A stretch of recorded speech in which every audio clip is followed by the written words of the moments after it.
Kennedy, Kennedy, Kennedy, Kennedy, Kennedy, Kennedy, Kennedy, Kennedy, Kennedy, Kennedy. Do you want a man for president who's seasoned through and through, but not so doggone seasoned that he won't try something new? A man who's old enough to know and young enough to do. Well, it's up to you, it's up to you. It's strictly up to you. But it's Kennedy, Kennedy, Kennedy, Kennedy, Kennedy, Kennedy, Kennedy, Kennedy, Kennedy, Kennedy, Kennedy. Do you want a man with spirit who is not afraid to fight? A man whose record shows that he will fight for what is right. A loyal man who'll bring the job a fresh new point of view. Well, it's up to you, it's up to you. It's strictly up to you. Cause it's Kennedy, Kennedy, Kennedy, Kennedy, Kennedy, Kennedy, Kennedy, Kennedy, Kennedy, Kennedy, Kennedy. And do you deny to any man the right he's guaranteed to be elected president, no matter what his creed?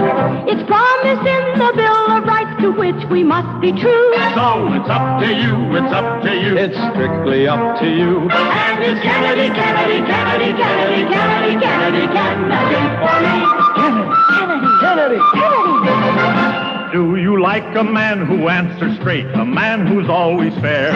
We'll measure him against the others, and when you compare, you cast your vote for Kennedy and the change that's overdue. So it's up to you, it's up to you, it's strictly up to you. Yes, it's Kennedy, Kennedy, Kennedy, Kennedy, Kennedy, Kennedy, Kennedy, for me. Kennedy, Kennedy, Kennedy, Kennedy, Kennedy, Kennedy.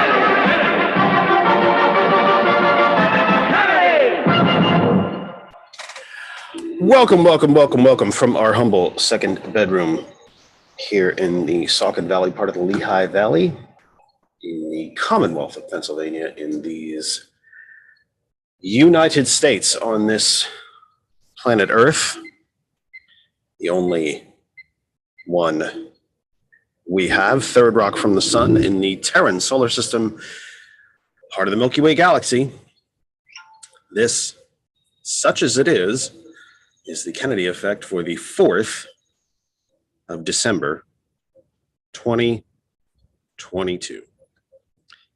If you are noticing a bit of a tone in my voice, that is because I am a bit, how shall I put this? Empty, frustrated, bewildered, gobsmacked. at the end of my rope, because, as you know, and I'm really usually quite plain about it,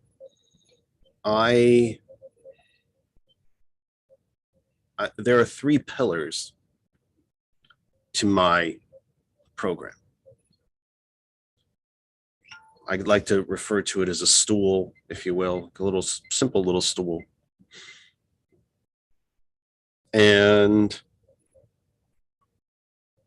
with three legs on it, all of which extremely important, and without which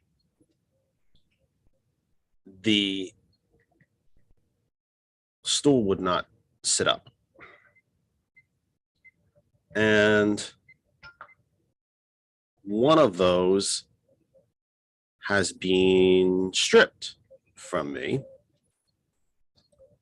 for a reason that I am thoroughly and completely respectfully unaware of, nor do I understand it. I suppose these are simply the rules of the road, but I am, needless to say,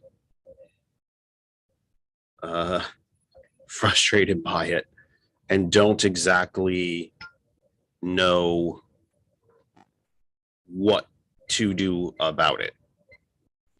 And so you may hear me still struggling to do some things in the background. That is because we are not live on Facebook as we usually are. We are live on YouTube. If you go to our YouTube channel, you will find us there. That other side of information. Because I am being blocked from posting on my own Facebook page. And thankfully, we are still at TCP. We are still at Hot 101. But it is a hell of a thing. And I don't exactly understand what's happening. As God is my witness, I truly do not understand what's happening. I have begun to get warnings from Facebook that I simply share too much too often, and I guess I'm being kind of well, they think it's spam, I think is how it works. And I don't quite get it, because I have been sharing this way for a very long time. Probably 3.5. Probably, gosh, 3.5 years. And yet suddenly within the last couple of weeks, I get these warnings that you can't do what you were doing anymore. And it's just, I don't even know what to say about it. As you can hear, I'm quite flabbergasted by it. And I don't exactly know how to deal with it. Because I've never really had something like this happen before. And I have to admit, I don't quite know. I'm quite taken aback by it. Not because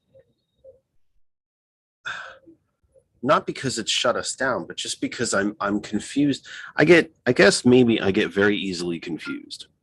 Maybe that's one way to put it. Maybe that's the way I should be putting this. But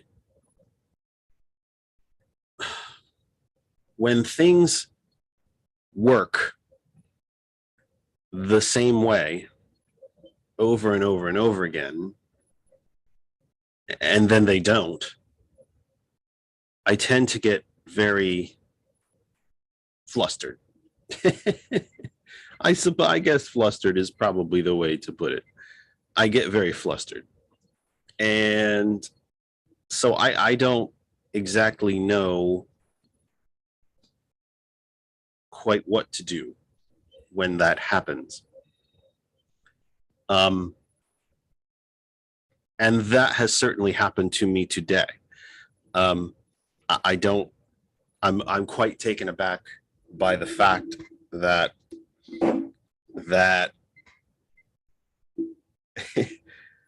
oh my, by the fact that my own little corners of the universe have been blocked from me.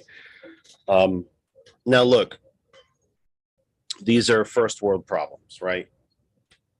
Nobody's gonna say, I don't think anybody's gonna feel sorry for me, and they shouldn't, and I don't want them to.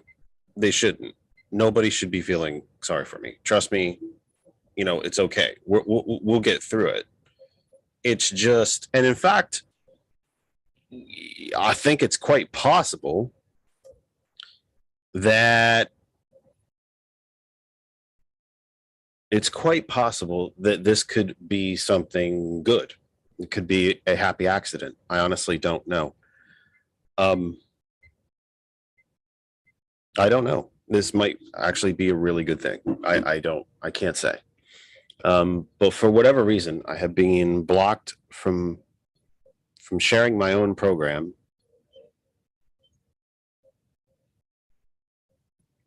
on my own little corners of the Facebook universe. So that's very strange. However, all is not lost.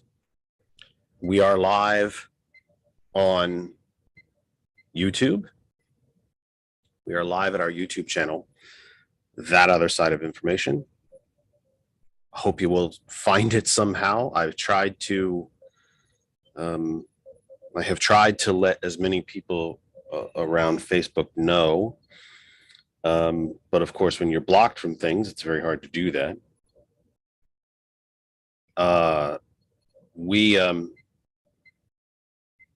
And of course, we are live at the other two legs of the stool. And I shouldn't say other because it makes it sound somehow as if I was trying to denigrate that somehow, and that's certainly not the case. But as you can tell, I'm quite off my game, and I'm quite flustered, and don't quite know what to do with myself, to be honest with you. So I hope somehow that folks will find us. Obviously, we won't have the same video presence that we normally do. But here's the thing. Here's what's kind of cool. The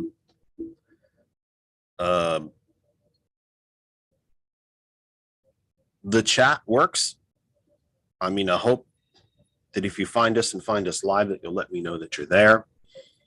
I can only hope that I'll be able to at some point share the live video back to Facebook. I think I'm banned at least till the 10th, which is interesting because that's next week, and I don't know what that means for our program. But I also hope you'll notice we've had a very cool addition to the program, and that is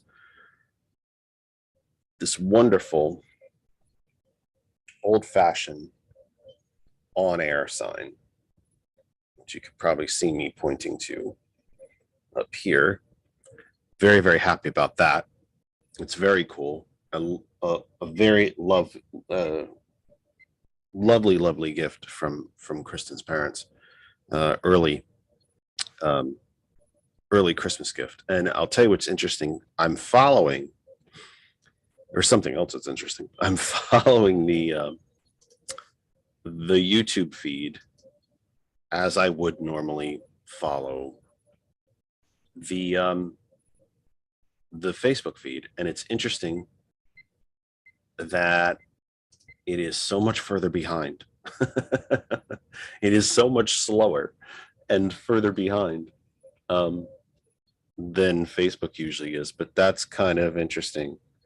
Just a thing. I don't know. You know what? It's just going to be what it is. I don't know what else to say. I guess it's time to find somewhere other than Facebook.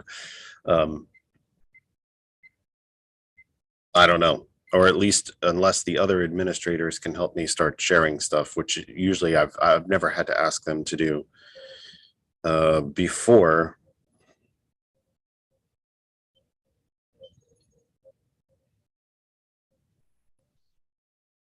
It's just it's just interesting. It is a first world problem. Make no mistake. It's a first world problem. We're not having problems feeding ourselves. We're not, well, that's coming. Generally speaking, we're not having problems feeding ourselves. We're not, you know, we haven't lost our house yet, but it's just the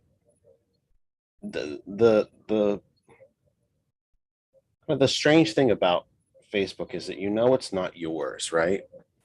It's theirs. I mean, everything that happens there is theirs. They own it, and I get that, but it is it's just interesting. What can I say? It's just interesting. I don't even know what to say. I really don't. I don't know what to say. But so it's theirs, and we know that they own it, right? It's properly. They own it, and I get that. But you also wonder, like, the content that's yours, so to speak, the content that you create is somehow not yours all at the same time. These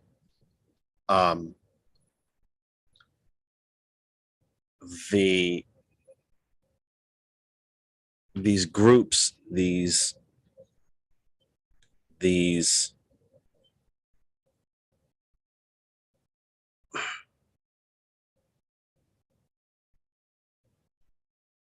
I don't know. I mean, these groups, these things that you create are kind of suddenly not yours. Which is just, I mean, I don't know what to say. I'm so flabbergasted by this. I kind of thought that this might happen, but I didn't know. I wasn't 100% certain that it would. I knew there was a chance, but I wasn't 100% that it would happen, that this was going to happen today. So that's more interesting than I can tell you. Randall, go ahead, brother. Randall? Hold on. There you are. Go on, brother. Hold on, I got turned down the program. Oh, well. Nothing else is going right, so why would that? Yeah, no, you do what you do. There's the time delay you have. There sure is. And I have to, shut off the audio on the visual, I know. and I don't know how I got it, but thank you somehow to get me to YouTube. Yeah, I can't. I don't belong to YouTube, so I can't. I can't Oh. give a thumbs up. I can't comment. really. Okay. But I've got a lot of. Things I follow on Facebook that got me through the pandemic from day one. A family that left Oregon, where the husband was a police officer, and they pooled their money. They had a suburban garden, survivalist garden. Okay. And they sold their home and they bought 20 acres in northern Idaho. And the last 2.5 years have been building their homestead. They got their dream house completed finally. They lived in a trailer the first summer and they built it. The only thing they had built prior to them going there was a giant 2-story pole barn. And they built a tiny house that the 2 parents and the 4 kids, who are all homeschooled, built a tiny house inside. And while they were building from scratch their dream home, they're good people. They last couple of years they were doing fundraisers for pediatric cancer hospital in Idaho, and I've been following them. I didn't discover you, Jeff, until August of 2021. Well, that's your fault. Hey, I don't know how I discovered you, but I'm so glad I did. Well, it's a week, man. What can I say? It's not. I don't even know what to tell you. It's. I've been banned from Facebook. I can't even tell you how many times because I'm not. Somebody in my public. I'm not banned from it. I'm not told Facebook that I disagree with me or something. I'm not banned from it. I've simply, something has changed that I cannot put my finger on, to be honest. And I don't know when it changed. I don't recall being warned about it, anything of the sort. What has happened is they have told, so one of my opening, as you know, my sort of opening rants, if you will, is that I tell everyone where I've sent the program.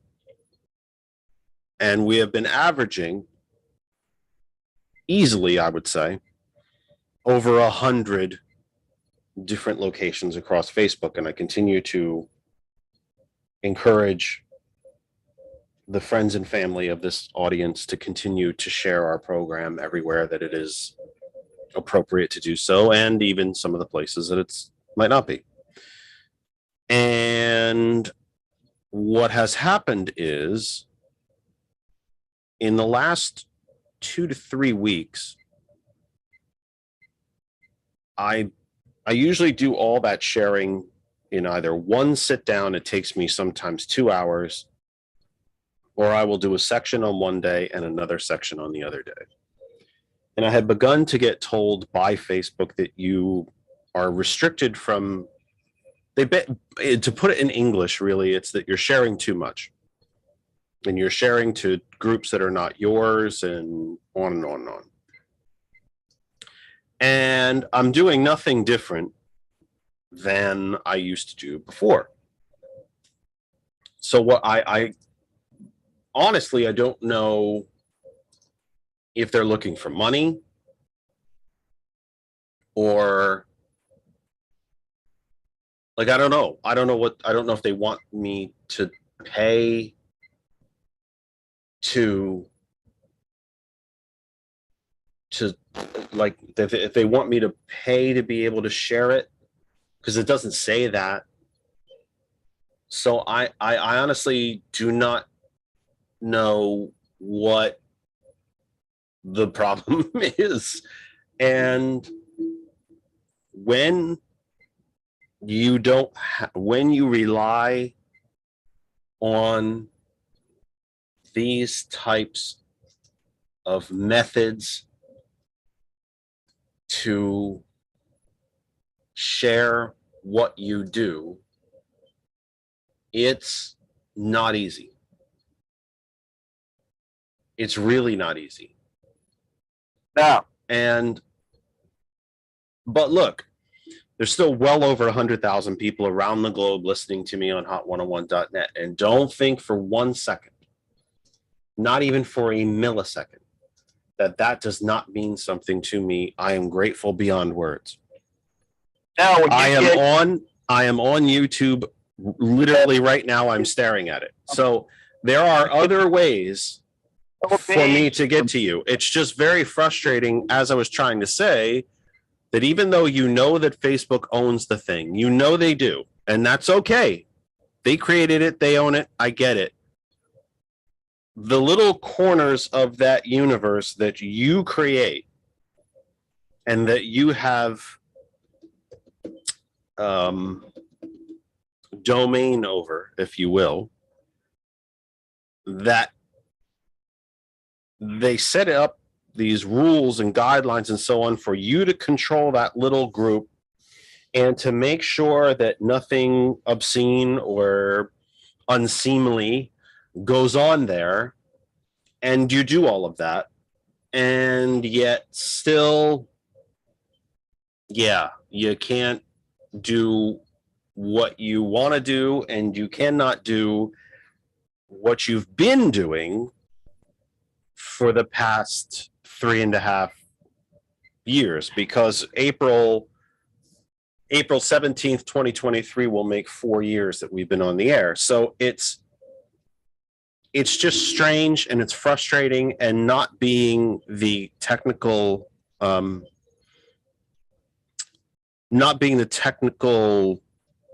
wizard that George is. I don't know how to fix it. I don't know what to do about it. I don't think there's a way to fix it, Jeff. Yeah, but the all these platforms are using AI, and they're leaving it to software programs to decide whether or not you are in violation of their rules. And look, and that's what the problem is. They've taken the human factor out of looking at, well, this guy's Facebook page doesn't go against any community standards on my platform. Yeah, like I said, I've been banned I don't know how many times. Yeah, that's the thing, though. It's not. Yeah, I don't know. It's like a pause, if that makes sense to you. If that makes any more sense, I should say. It's like a pause. I do not know quite how to explain it. And as I said, they're welcome to do that. They have every right in the world to do that. They truly do. What makes me crazy is that I've been doing the same thing essentially every week, except for holidays or if I got sick or something. You know what I mean, though. Every week. And suddenly this week it was, you can't do that anymore. Without any explanation, without any understanding, without any, like, I don't know how to work around it. So that's partly why I'm just so frustrated. I'm frustrated today. I just am. It's nobody's. It's nobody's fault. I'm not here to beat anybody up. It just is what it is, and I'm I'm not, I don't know how to cope with it, I guess, is maybe that's my real problem, is that I just don't know how to cope. But whatever. I mean, let's be honest, we're very fortunate. Again, there's over 100,000, over 110,000 actually, regular listeners to hot101.net, literally around the globe. And no exaggeration, literally everywhere on the planet. In every region on the planet, someone is listening to Hot 101, and to be part of that is humbling. And I'm very, very fortunate. We were able to get the show onto some of our normal outlets on Facebook, including the Pennsylvania Progressive Caucus, the TCP main webpage, the hot101.net main webpage, Facebook page, and our Revolution Pennsylvania, as well as Change PA, Conservation Voters, Progressive TV, and I'm missing somebody, which We the People. So we did get some of it out, but so we usually do about 10 places that are not 10 places like that. Then the other 90 plus come from my group list. I cannot share to any of those groups. So there's roughly, if you add up all the members of all the groups that we reach on a weekly basis, or every time we have a show, that's about another 100,000+ folks. Does that mean that all 100,000 of them are watching me at any one given time? No. Does it mean that all of them are watching the recording? No. But at least you can reach them. There is a bridge, if you will, for me, a method, a platform, insert proper term here kind of stuff, for me to reach them. And so this week now we can't, and I do not know when we will be able to again, because if I try to do this again next week, supposedly I'm blocked until the 10th. I cannot even share to my own group, even though I run the group, which I think is hilarious. That said, when I try to do this again next week, I have no idea if I'll get stopped again. I don't know. Or maybe we're just done on Facebook. We will just be on YouTube from now on, and that's okay. We'll do that too. Cool. No problem. I guess I'm going to have to finally break down and join YouTube. Well, you're going to have to, because don't make me drive down there, Randall, as God is my witness. Don't make me come down there. I watch YouTube all the time, but I never join. You know what? You do not. I can't comment on YouTube because I haven't joined it. And if you have, I'm not going to go into why I haven't joined it. Well, why you haven't is not any of anybody's business other than your own. Here's what I would tell you. If you have a Google login, because Google owns YouTube, you can sign into it just with your Google sign in, and then you're good to go. You don't have to create any preferences or profiles or any of that stuff. I never officially signed up for YouTube. I simply used my Google login, and then I'm in. So if that helps you, I'll have to get one of my 3 millennium daughters or 3 millennium son-in-laws to help me do that. Well, what do you use for an email address? And you don't have to tell me what your email address is. What do you use for email? Address. I have no idea what my password is. Oh. My daughter only knows that stuff, and it's only for me to get login, like on YouTube, not YouTube, on Facebook or something. I don't. Okay. I do not use. Jeff, I do not use email. Period. I will not use email. You are a hippie, man. I'll use Facebook Messenger, but I'm not going to use. I do not use email. You are a hippie. Well, yeah, I'm a 70-year-old hippie that went to Woodstock when I was 17 years old in August of 1969. Well, here's what I would tell you. If here's all I could. So you can watch. That's awesome. No, I don't think you can. I don't think you can comment. I have no idea, to be honest. No, I But can't. I would say that if you have, join. yeah, if you want to, if somebody in the house or somebody, if you want to text somebody, and if you have a Gmail account, which is Google Mail, G as in Google Mail, you have to sign into it somehow. That same login will get you into YouTube, and you don't have to do any extra steps. You don't have to create a profile. You don't have to give them your social security number and blood type and firstborn and all that. You don't have to do any of that. That's all I'm saying. If you don't want to do that, that's entirely 100% up to you. I get it. I understand. I'm just saying, if your email is a Gmail account, G for Google, Gmail, right, then you can just get in easy. It's all you got to do is log into YouTube with the same password and email that you already have. That's all I can offer you, unfortunately, at this point. It's just, and believe me, nobody should be shedding tears for me. I'm not asking anybody to. These are very, very much first world problems. Trust me, it's just very frustrating. At Facebook that has the audacity to put you in Facebook jail. They can put me in Facebook jail multiple times. That's fine. Yeah. But the audacity to put you in Facebook jail. Well, I didn't even do anything wrong. That's the thing. It's not like it's not like I didn't wrong either. I've been put in Facebook jail many times, and I don't think I've done anything wrong. I don't curse. It's not like, I'm not calling for violence. I'm not calling for a general strike. I'm not telling people even what to boycott, although my boycott list is rather long. It's just, I don't know. And like I said, these are first world problems. Nobody needs to cry for me. It's frustrating when you do something for 3.5 years and now all of a sudden, hey, guess what? You can't anymore. Yep. You can't do what I just don't, again, don't anybody lose sleep over it. I mean, trust me, it's frustrating because you don't know how to fix it. If a headlight goes out in your car, you know how to change it, or at least you know where to go to get somebody to help you change it.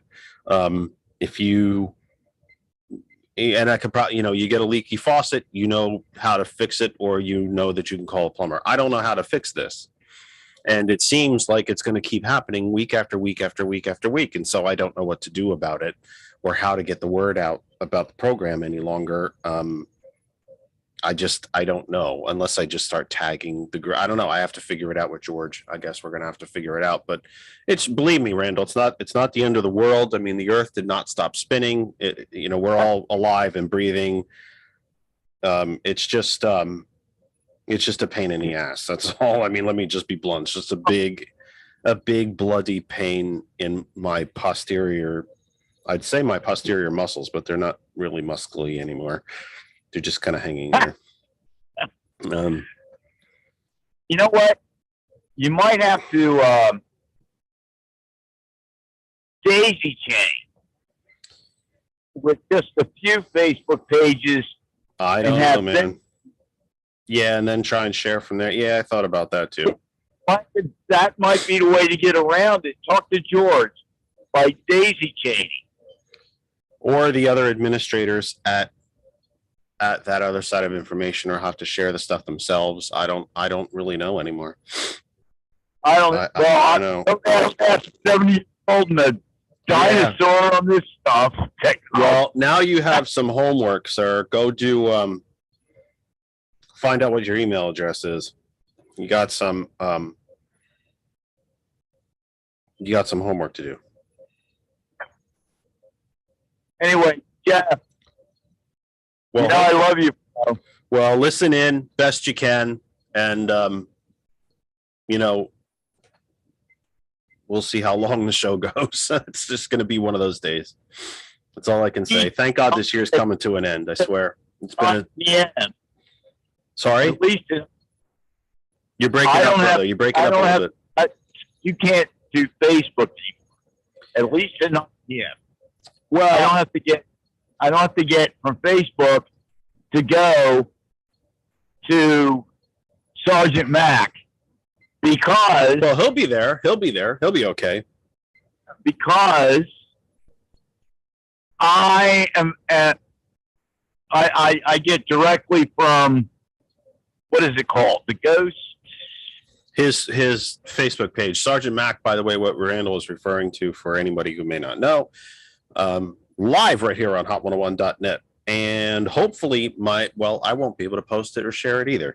But live right here on hot101.net from 9 p.m. Eastern time at the end of our program is Sergeant Mack. Thomas Bishop, The Villain's View, comes to you live immediately right after ours. And of course, his Facebook page is titled Ghost Claw Productions, just like it sounds. Ghost Claw Productions. You can find them and watch there. I'm friends with him on that, so it will come up automatically before 9 p.m. and I will get into the chat before it goes on Hot 101. And of course, they get kind of antsy on language before Sergeant Mack tells everybody, "Okay, settle down," and we're cursing. We're going on. That's his. We don't curse here either, so it's, that's how it goes. It's how it goes. Anyway, let me get deeper into this, my brother. Listen, you should please try to keep listening, and if you're able to let anybody know through Facebook where we are tonight, please, I ask you to do that. Okay? I already put it out on my Facebook channel. Yeah, I don't know if we can get into the group because I can't even get into the group. To go to blocked YouTube. from my own group. Yeah, blocked from my own group. Isn't that awesome? Yeah, no, it's just reality. It sure is. And you know what? As Ronald Reagan did away with over-the-air links, whether radio or TV, for equal time. Now, in my personal opinion, it's long overdue for the federal government to go and pass a law that all these privately owned internet companies providing service to the population, that they have to have equal standing. And I'm going to start with stupid Musk and his Twitter account with all his BS supporting racism, Nazism, etc. in our country. Yeah, it's time. You can call censorship all you want. Well, what I would say is when somebody says kill Jews, no, that's not censorship. That's stopping violence. In the story. What would help, I think, is I think this tends to go back to more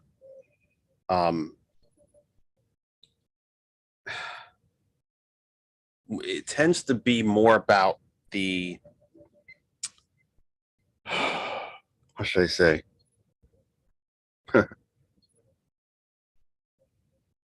It's a net neutrality kind of thing. I think is probably the best thing to say about it. It's not even the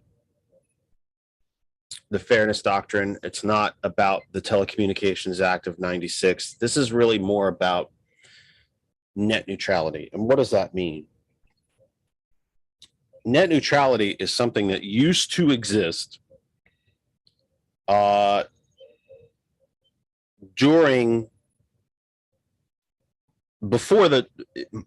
was eliminated during the Trump administration. Let's put it that way. We'll just say it like it is. It was eliminated during the Trump administration. So that said,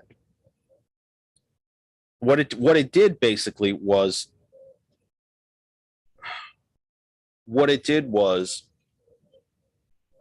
that the internet was essentially treated as a utility. So let's just say, for example, you get your internet from Comcast. Comcast owns NBC Universal. So if you get your internet from Comcast and you want to visit CNN.com, they now have the right to slow that service to you and make it very inconvenient, shall we say, to access CNN, because Comcast owns NBC. So if you decided that you wanted to go to MSNBC.com, that loads super quick.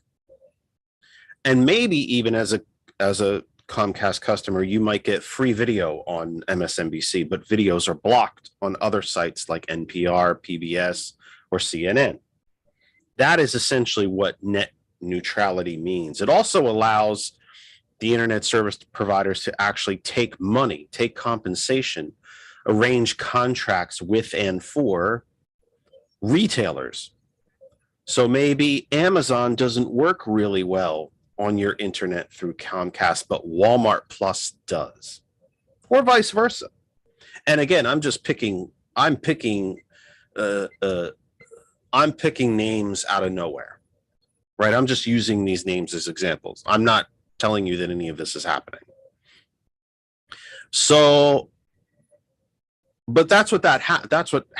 That's what can now happen. This is what was done away with during the Trump administration. They eliminated net neutrality. It eliminated the classification of internet access, internet services, internet traffic as a utility. It is now strictly 100% for private, for profit. And now, I have not noticed, me personally, any real changes in my internet service. Now, I happen to have an internet service provider who is a cable company, but this particular cable company does not own anything else. They don't own a movie studio. They don't own a news channel. I have Verizon, and they don't own anything other than they don't. Telecommunications. Right, exactly. So you're exactly right. So if you got but for the folks, and there are a good number of folks that listen to us each week that do get their internet from Comcast. So Comcast now has the ability, the same way, actually, if you got it from Comcast corporate headquarters is in Philadelphia. Yes, it is. So the first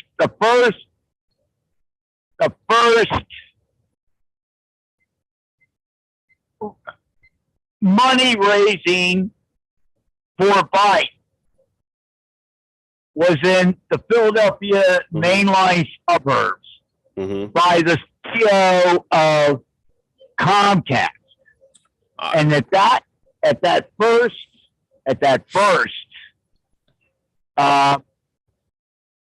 meeting with Biden, when Biden said nothing will change for corporate America. So I've been watching that, and thank goodness he has not done that. But I've been watching that for almost 2 years to see if he's going to make his promise to Comcast CEO here in Philadelphia suburbs. Yeah, my guess would be that was done to help maintain or not go back, if you will, to what we have come to know as net neutrality, would be my guess. But I don't know that, so I would be speaking out of turn. But if I'm Comcast, I'm certainly spreading my money around so that to both parties, to candidates up and down, to try to make sure that I that I don't lose, or I don't, or that net neutrality is not restored. I'm having problems putting my words together, but I would be spreading my money around to make sure that net neutrality is not restored. And my guess would be that that's probably why he did that. Now, I have not heard, and I could be wrong. And as always, I'm happy to be corrected if I'm wrong. If somebody has a chance to, do a DuckDuckGo search on something, that the Biden administration has not exactly made the restoration of net neutrality a priority for them. But I hope that it happens. I don't know. So do I. I hope that net neutrality is restored. The internet is a service, but it is much closer to a utility than it is a luxury.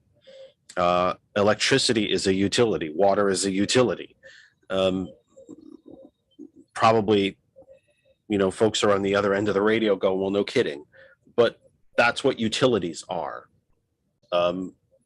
Electricity, water, gas service. These are utilities, and the internet is and should be considered, operated as, regulated as a utility. Even though corporate America is buying more and more public utilities to be profit. Correct. We're fighting that down here in Delaware County and Chester County here. Exactly. With Fox trying to take over the public utility of Chester Water Authority. Right. And thank God, my state representative, Leanne Kruger, who headed up as chairwoman of the PA Democratic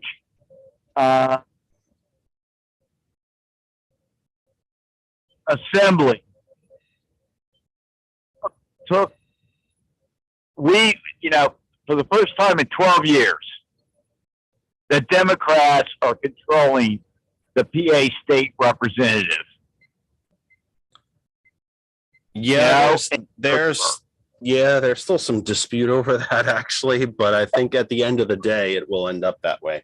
There are 3 Democratic legislators who currently, there's some special elections that are going to be out there. Let's put it that way. There's some special elections that are going to be out there, and the Republicans think they can win those special elections, in which case they can hold control. But as it stands currently, no, they don't have it. But we'll have to see how that all shakes out. But listen, brother, I am going to let other people call if they decide to do so. I don't know who's watching or who's Hey, Jeff. Yes, sir. I'm going to sign off as Randall Sampson Boras. Okay. That sounds good to me. All right. Bye-bye. Right. Thank you, my friend. That is our dear friend, Randall, as loyal as ever. Let me also let you know, folks, that the phone line is open.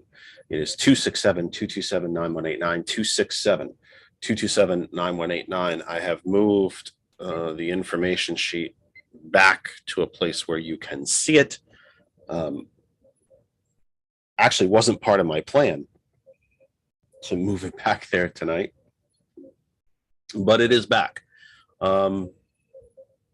You would think that maybe it was that I had planned to put it there before I knew that the Facebook part of things was going to go south. Well, no, I just happened to finally remember to do it. So it's back there. Well, listen, let me just say to you, let me see if we can do some, let's just see, by the way, if we can get through some of the business that that I normally get through, but didn't get through at the beginning of the program. Let's just get through that, shall we? You are listening to and watching The Kennedy Effect live for the 4th of December, 2022, wherever you might be across the Facebook universe, if you are somehow still seeing us on the places that we were able to share the program, we hope you'll find your way over here to YouTube. Hey, it's an experiment. Maybe it's time to just start YouTubing every week. But the program will eventually get itself onto our home group Facebook page at some point. Hopefully George can get that done later in the week, or Kristen or April can get that done later in the week. So we will get the program back out through Facebook, but of course you can find us here, right here now. This looks like it's going to be our new live home, youtube.com/that other side of information. To our sisters, brothers, friends, and family at hot101.net. Thanks for listening to me whinge a bit in this first hour about my technical first world problems. And believe me, I know that they are. But it is a pain in the bum when you can't fix what you think you should be able to fix and you don't control what you think you should be able to control. It is just kind of where we are, I guess, in this technical world. Thank you for being part of our program.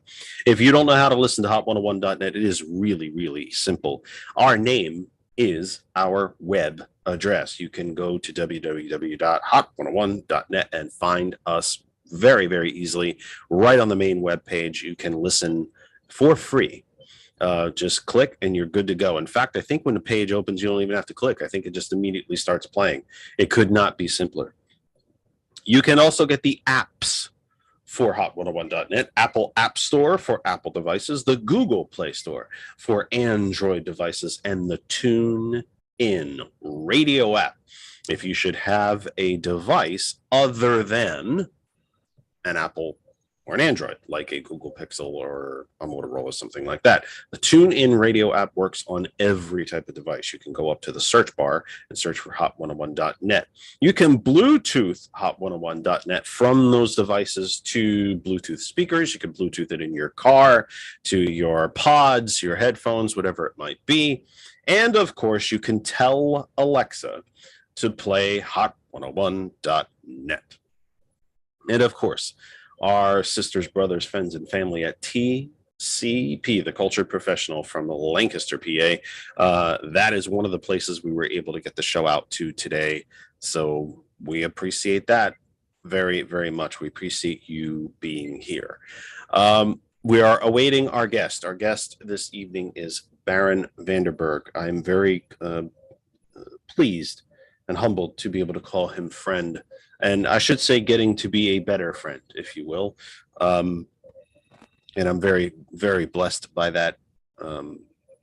Very happy for that. Baron is currently the director of the Northampton County, Pennsylvania, where I happen to reside, Northampton County, the election bellwether county in all of the United States. Is the director of the Black Caucus, the Democratic Black Caucus here in Northampton County. He is also a minister. And what I'm planning to and hoping to discuss with him are kind of the, well, not kind of, but what I'm hoping to discuss with him really are matters of faith and matters of secularism. And for a gentleman who is involved in Democratic politics, my glasses are very crooked, who's involved in Democratic politics and yet also a minister, that contradiction, that tug of war, so to speak, that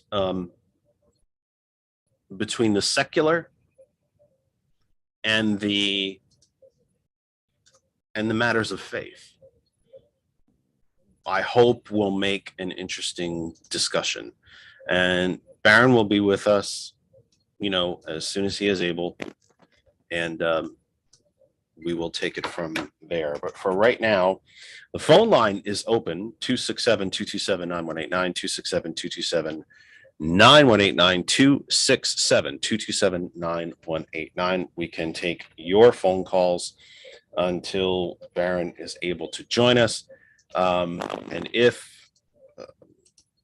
I don't know, I guess if for some reason he doesn't join us, or if no one calls, then we will, you know, we'll say goodnight. What can I say? Just is one of those days. It's just one of those. It's just been one of those weeks, man, where it just seems like nothing I do is just nothing I do is getting. Oh God, is just working. I mean, just nothing. And I don't. It's a boy. I don't know what to say. I don't. It's very hard to know how to hold it together when you just everything.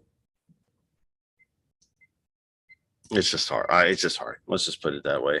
Other folks have hard things. I mean, maybe I should shut up, suck it up a little bit, and just deal. But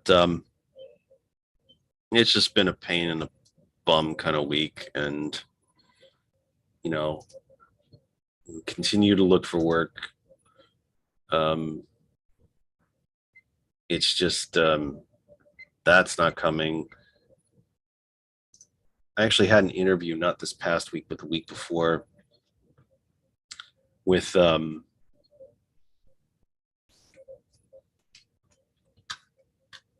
company that I thought I really nailed it, man. I really, really nailed it. And it felt like such a good fit.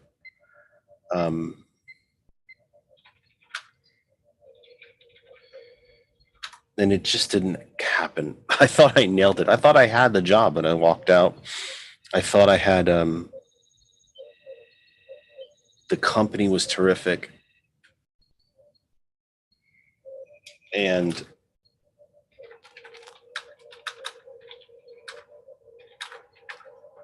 it felt like such a good fit. It felt like a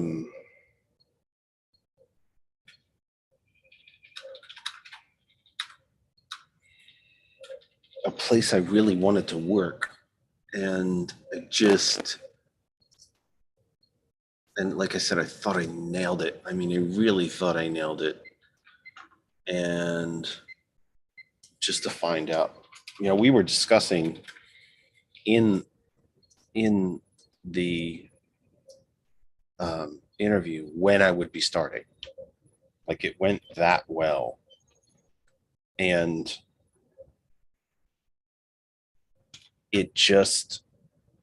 I ended up getting an email that I didn't get it.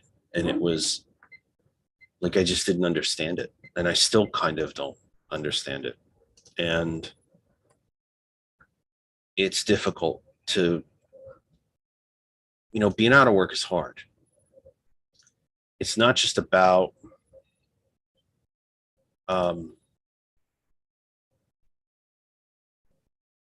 it's not just about it's not just about the being out of work. It's not always just about the pay and the paying your bills. Sometimes it's just about you don't have anywhere to go every day. And there's a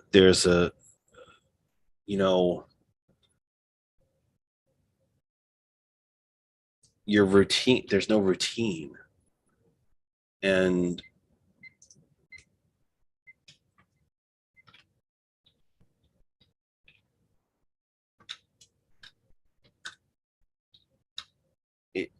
you just don't know you don't know what to do with yourself sometimes.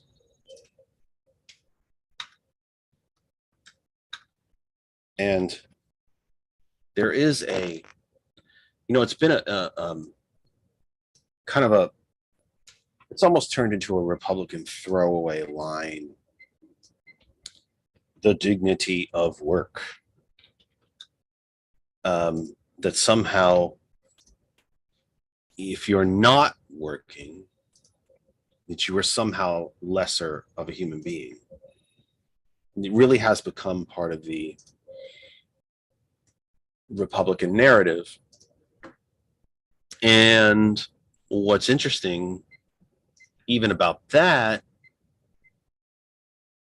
is that it's not true. Actually, it's quite true. There is a dignity to work. There is a value to it. It does bring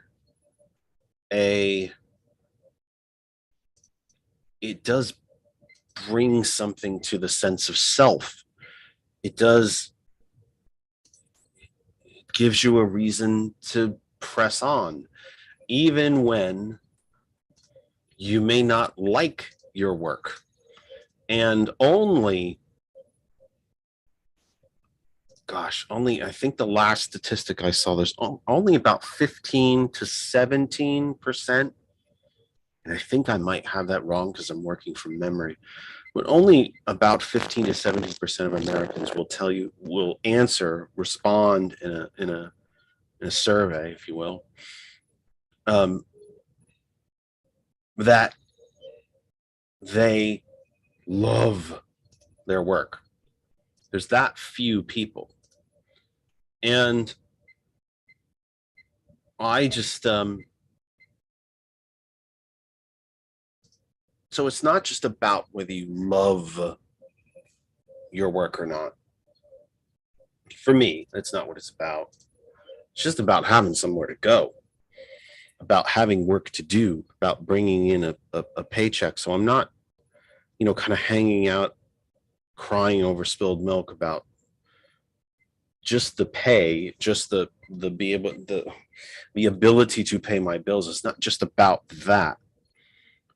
There is a dignity to work. I don't think that while it's become a throwaway line that, the dignity of work, skin in the game and all this fun stuff, it is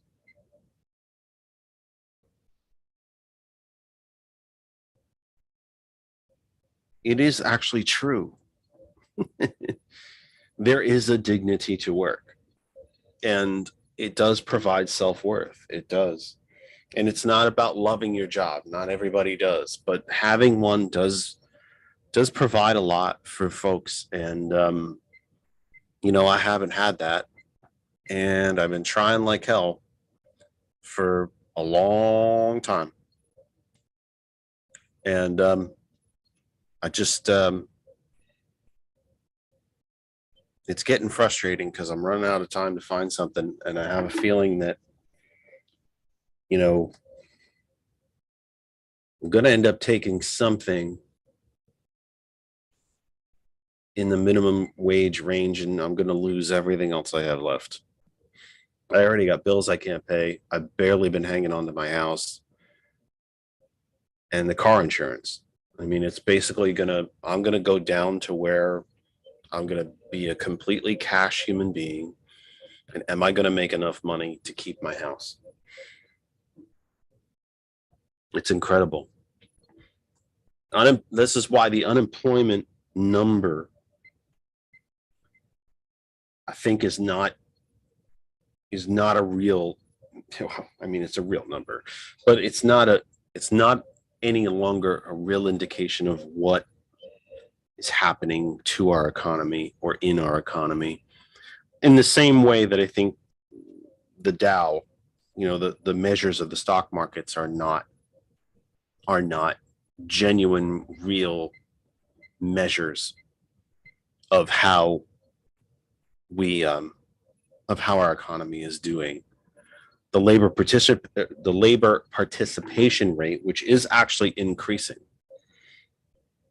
under this president, it is actually increasing, but it's about,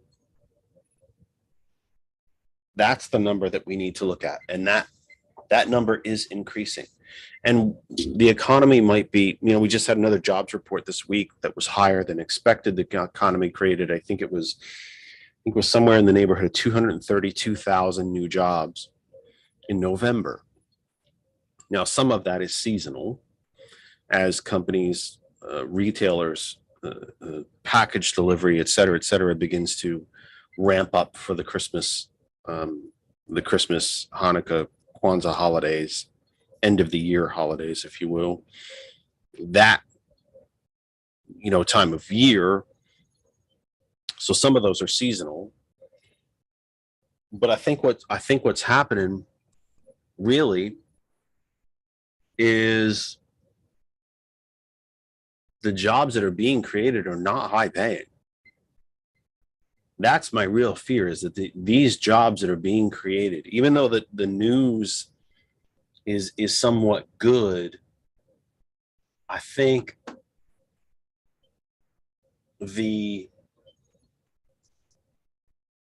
it's good, but it's not good enough. I mean, look, you want an economy that's creating jobs.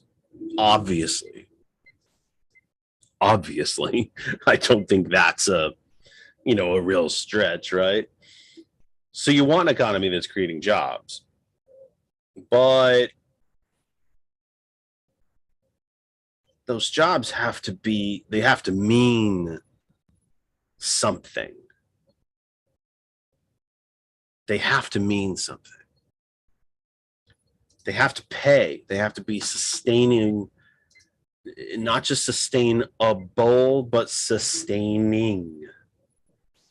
And my fear is that is not happening. We're creating jobs, but we're not creating good ones. We're creating loads and loads of $15 an hour, $18 an hour jobs. And look, that's better than the $7.25 that we're dealing with here, that we continue to deal with here as a minimum wage here in the Commonwealth of Pennsylvania. So 15 actually seems pretty damn good.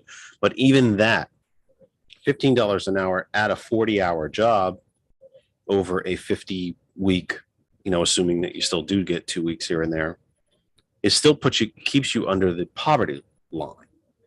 So this is my fear, is that the jobs report looks great. How many of those jobs are good? How many are really good, sustaining, life-sustaining, wealth-building jobs? Because I'm not seeing it. And nor have I seen much of a report on it to tell me that they are worth it or not. Now, it's always better to have a job than not have one. But are these really career-building jobs? Are they life-sustaining? Are they long-term? Do they provide stability to the people that are holding them? If you are watching us on YouTube, you can tell our guest has arrived. He is very kind to take family time from his family on a Sunday evening to be joining us live. And he is a guest of note, because he is now our first guest in what might just be our new raison d'etre, if you will. We are live on YouTube. We are normally live over 100 different places on Facebook, but as we outlined in the first hour, Facebook has not allowed me to do anything today. So we are now live on YouTube. So to the 100,000+ people listening around the world, to the 100,000+ even more that we normally reach on Facebook, it seems that the word seems to be filtering through that this is the place to come and find us today. So we hope that you're here. And of course, when we're done, this will live on as a recording. So you can still find us here at YouTube, That Other Side of Information. Our first YouTube live guest is Mr. Baron Vanderberg. He is the director of the Northampton County, Pennsylvania, Northampton County Black Caucus, and a minister in his own right. So we are looking to discuss with him today kind of the convergence of those two things, the dichotomy of those two things, the secular and the faith-based, and wherever the twain shall meet, and probably, perhaps more importantly, where they should not. But we'll talk about that as we go ahead. And among the very low level lines on Barron's CV is friend of mine. He's got a lot better accomplishments than that. I can tell you that for sure. But anyway, Baron Vanderburg, welcome to the program. But before I even thank you for the welcome, I'd say first off, we need to add that friend of Jeff up a little bit. Throw it up a couple notches. Yeah, throw it up maybe 3, 4, 5 notches. Bury it way down there, way down there. Welcome to our program. I've been chasing you for a long time. I'm glad that we finally got a chance for you to come and visit us. You are our first live YouTube guest. All right. You know, first world technical issues. Yeah. It just is what it is. I've been whining and whinging about it for the whole first hour here, but whatever. Yeah. I'm sure I bored everybody else to tears by now. But that said, welcome. And let me ask you what has become our standard opening question, especially for new guests. Okay. And that are new members of our program family here. And that is, who is Baron Vanderburg and how did you get here? So, let's see. Baron Vanderburg is a native of Hempstead, New York, a suburb of New York City on the beautiful island of Long, where my activity in politics began as a 5-year-old, right in my local community. I just happened to ironically live across the street from the mayor of my town. Mayor happened to be a good friend of my family, so it was very common place for us to be involved in canvassing and passing out flyers. And this was a little bit before the Facebook and the Twitter and all of those things. So I like to say my experience predates social media and getting out and talking to folks about politics. This transcended into a 14-year-old that took an internship unpaid with the county supervisor, or the township supervisor rather, in that same town, the town of Hempstead. This then further transcended into an 18-year-old, or maybe like 16 and 17-year-old president of the high school chapter of the NAACP, which is where the activism meets my political roots, which essentially leads to being the youngest ever appointed and subsequently the youngest ever elected member of the Eastern Area School Board. That has transcended into different levels of volunteerism and campaign work. I've worked on a couple of school board campaigns. I've worked on a mayoral campaign. I have a couple other campaigns that I can't talk about yet that are coming that I'm working on. And subsequently led me to be appointed the chairman of the Democratic Black Caucus of Northampton County, where my role is to engage Black voters in our community, and to also support and back up Black candidates for elected office. This area, the Lehigh Valley, is growing and changing rapidly and drastically by virtue of the definition of the word. And not that I don't value other voting blocks, of course, but the one that has been assigned to me is the Black voting block.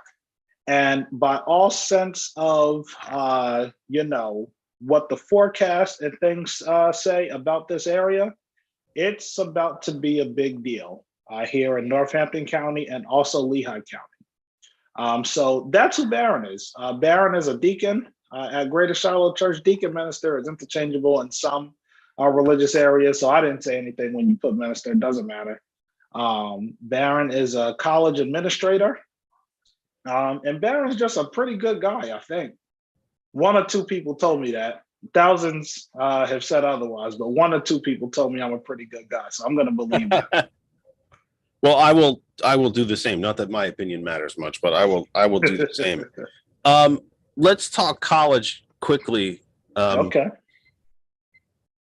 How I would imagine in your job you are somewhat restrained from being overtly or overly political, but in the conversations that you have on a daily, weekly, semester basis with the students, what can you tell us? What light can you shed? What kind of insights can you provide about the engagement, the political and voting engagement of the students that you work with? Okay. So I can speak from a general sense because I do have I have a master's in education too. This was some of my research. Student behavior when it comes to politics, a very small part of the research that I did in grad school, but enough for me to at least have a conversation about it. There are some pretty significant key points when it comes to voting and when it comes to the thoughts of the college age population as it relates to their interest in their activity in politics. Speaking specifically from somebody who works on a college campus, it's important to note that college campuses are usually, and of course there are going to be some outliers to what I'm about to say, but for the most part, colleges are typically liberal environments led by conservatives, right? And when you think about it, a senior college administrator usually has an income of upwards of $200,000, $300,000, $400,000 plus.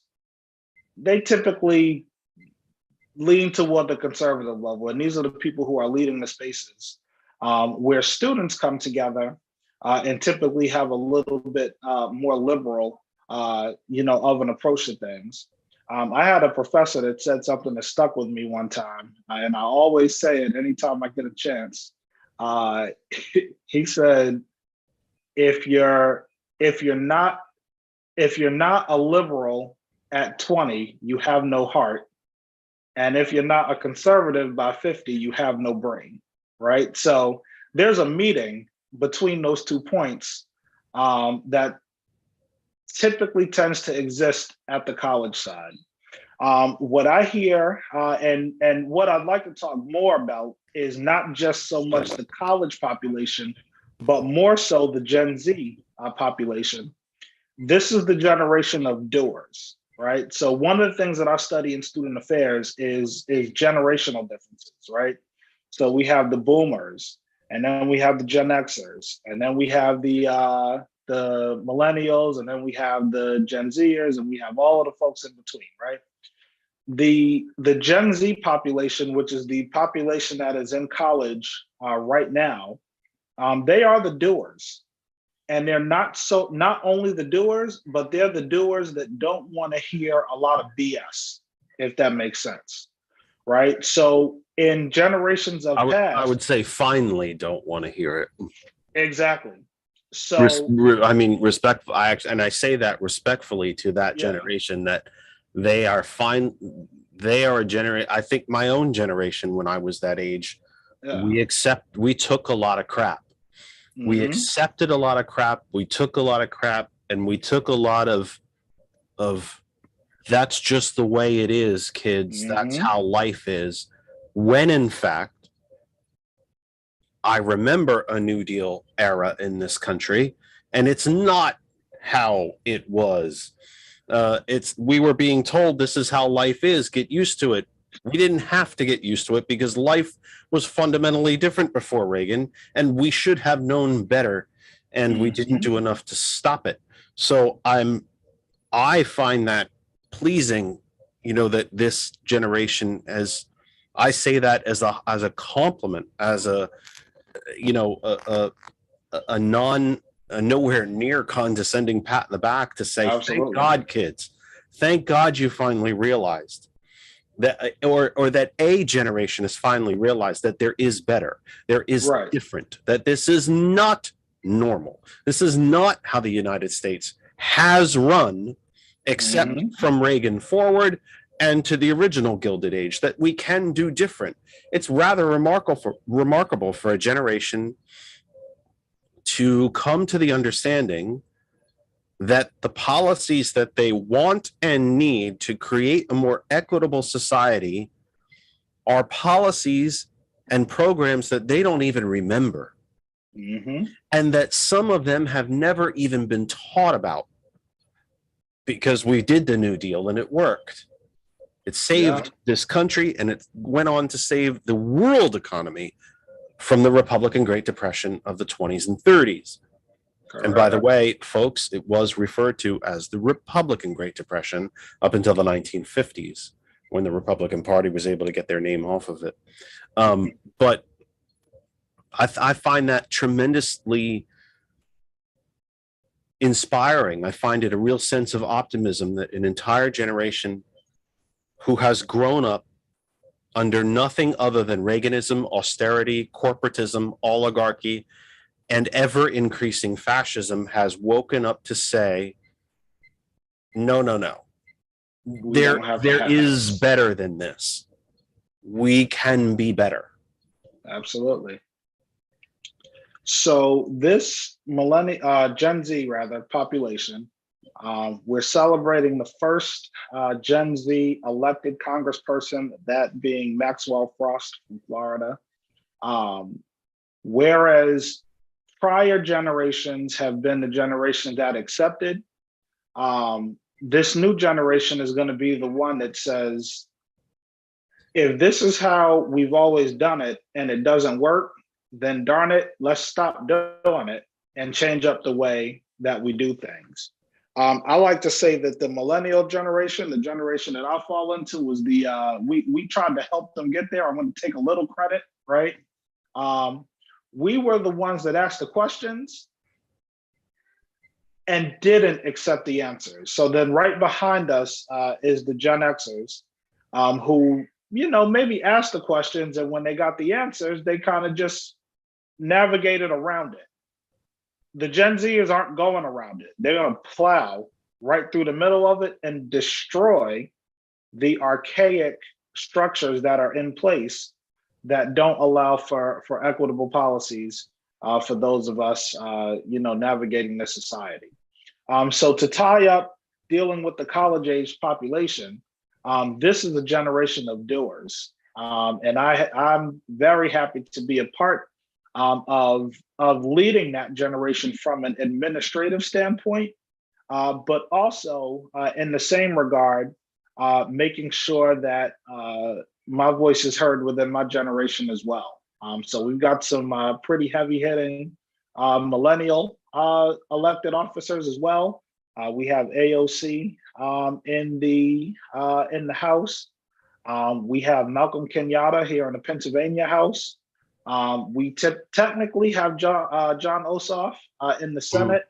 I believe he's on the very top end of millennial, but he does still fit into that characteristic. So between the millennials and the Gen Zers, which at this point make up, and I don't want to quote the wrong thing, but last time I looked, I think it's like 48% of the population. Between those two generational cohorts, there's about to be some noise made. What was so after the election, the morning after, you're at work. The election is like the Super Bowl to me. Yeah.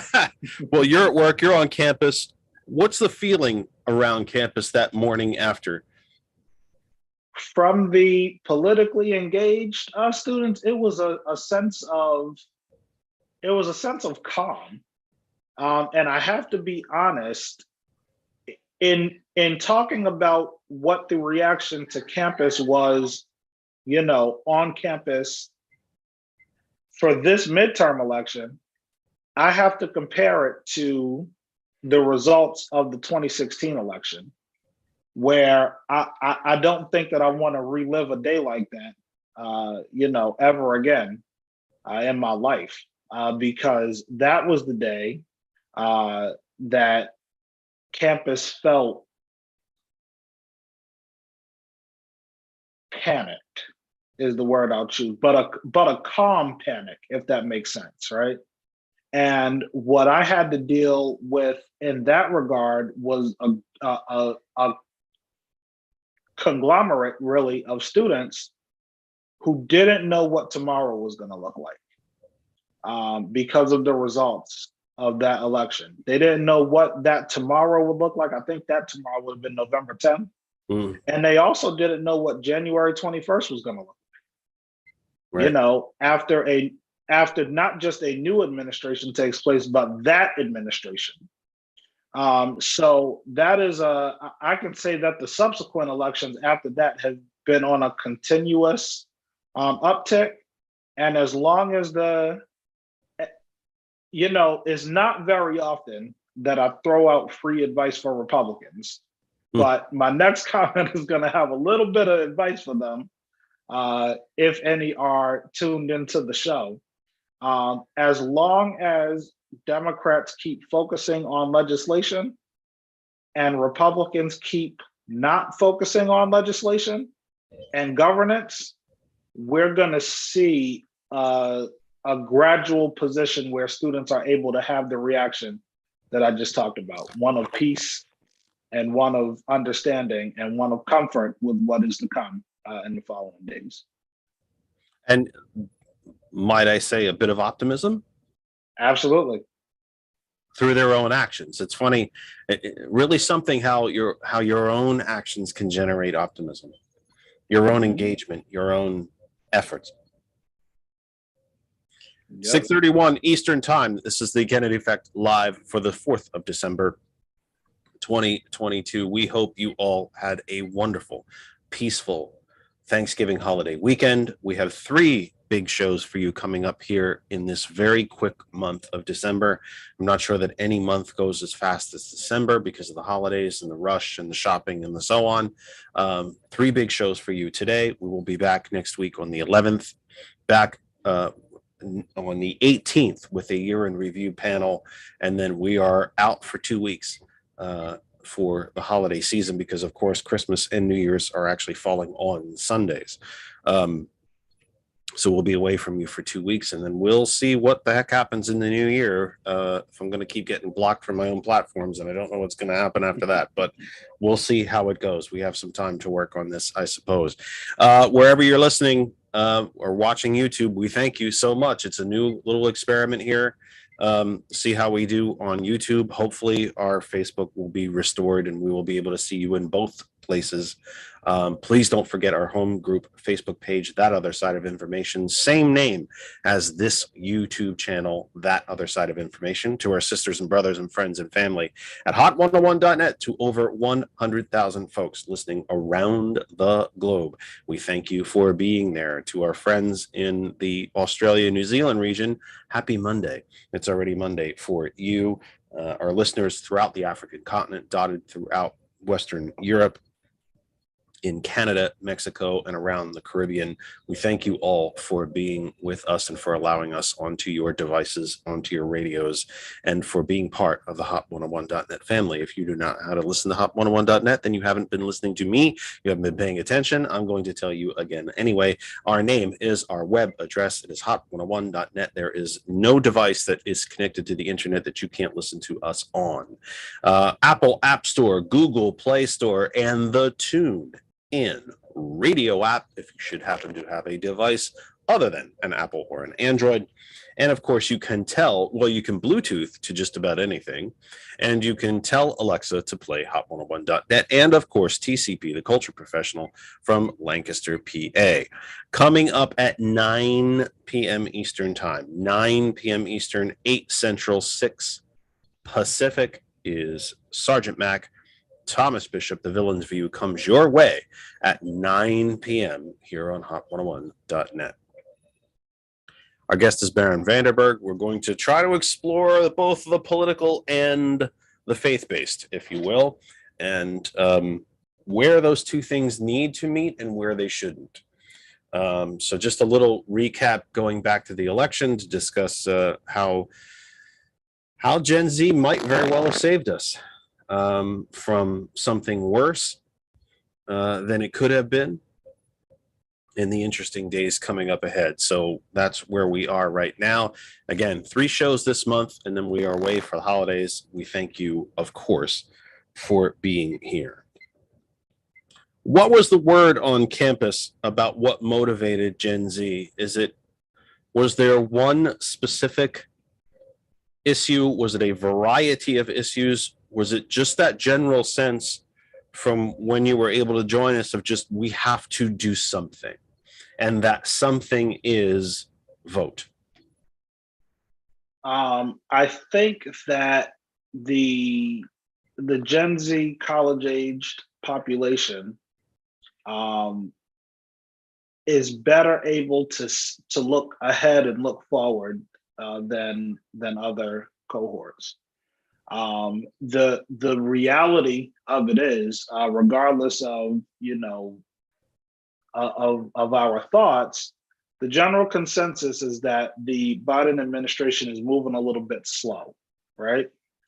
And there is a consensus out there that says that the administration, quote unquote, should be doing more, which I always challenge people to explain what that means, because Right. you have to know what Yeah. has actually been going on in order to say that somebody should do more. But in history's time, when a campaign is in a place where the general consensus is, quote unquote, they should have been doing more, that means you're getting the heck out of office. And the way that we averted the red wave this year shows that there are folks that see the potential of going down the trajectory that we're currently going down on with a liberal way of thinking. So what I think happened in the Gen Z population, I think they might have kind of come to the consensus that it might not be all good right now. Like gas might be $4.15 a gallon, but maybe we'll get somewhere, right? And that's not to say that presidents control gas prices, because that's a whole nother story. Right. Well, I'll stay out of that, but you know what I mean. But let's use that example. What about the idea that, and by the way, gas has been coming down all across the country. I think the national average is now under $3.50, which is still a lot of money, especially given mine just dropped 20 cents, and I drive a car with premium. Especially given the massive amount of subsidies that are handed to the fossil fuel industry each year. It's at least $550 billion nationally. Senator Sanders will tell us that in real dollars, it's really more in the $800 billion range. Mm-hmm. It's $4 billion right here in Pennsylvania. Free money, just handed away. Certainly no reason why gas prices should be where they are. But as it comes to Gen Z, have they come to the realization, or a combination realization, if you will, not only that gas prices are too high, but that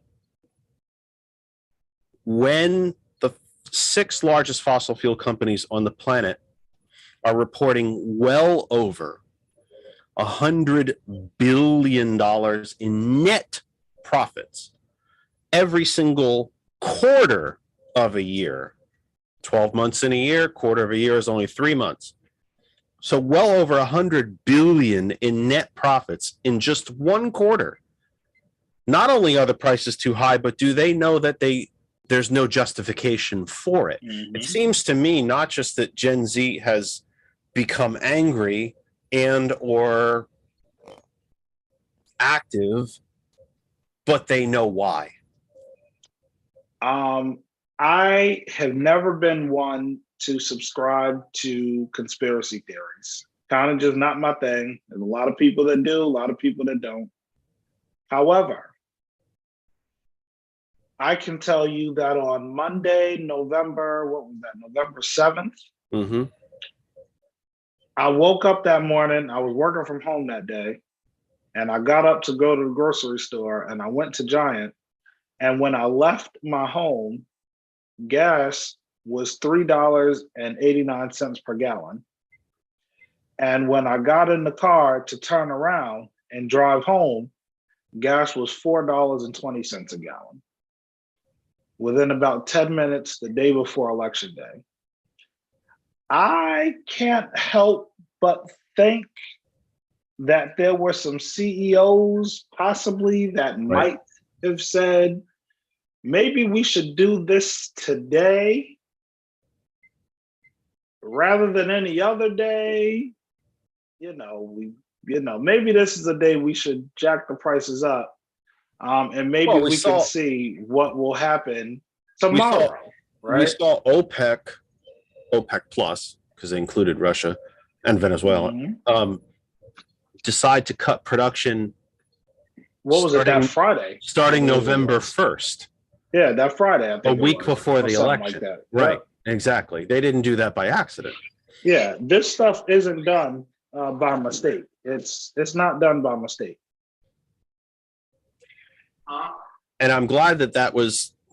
Look, I don't think it matters what the issue is. I'm just glad to see that population active.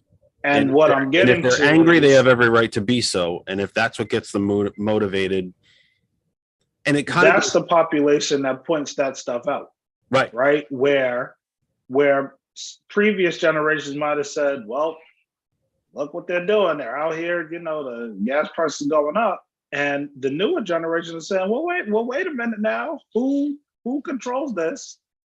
And how do these decisions get made? And things blaming the right people instead of the wrong. Yeah. Because that doesn't happen by accident. Let me ask about what you felt on campus as a result of what President Biden tried to do, which is now being held up in court. It's now going to the Supreme Court of all places. I love how Republicans talk about how they hate activist judges, but they'll sue over every fallen leaf off a tree and fall.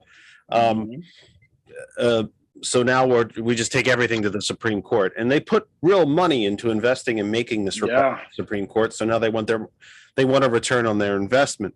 Yeah, absolutely. They're going to shove everything there that they can. What's the mood on campus about the student debt relief idea? And I don't want to call it forgiveness, because as my friend, as our friend Matt Muncy pointed out, why are we forgiving people for going to school? Yeah. They don't need forgiveness. They didn't do anything wrong. They simply tried to go to school, get an education, and better themselves. So I would call it student debt relief. So what is the mood on campus surrounding the idea, the issue of student debt and student debt relief? So in all reality, I won't necessarily focus on the campus feeling of that, because those students are still incurring. Right, well, that's true. They're still this relief program is a direct benefit to my generational cohort, to the millennial population, and I have to say that it's well received. And I have to say that it's very well received. And I think that might have led to some of the support of, the red dot or vice versa of it. And why we were able to, kind of shy away from the red wave. We can hear what's going on in the conversations that surround, these topics. We aren't going to be so quick and so willing to throw our support behind people who are objective to fixing the results of a predatory nature. We're just not going to be in a rush to support that thought.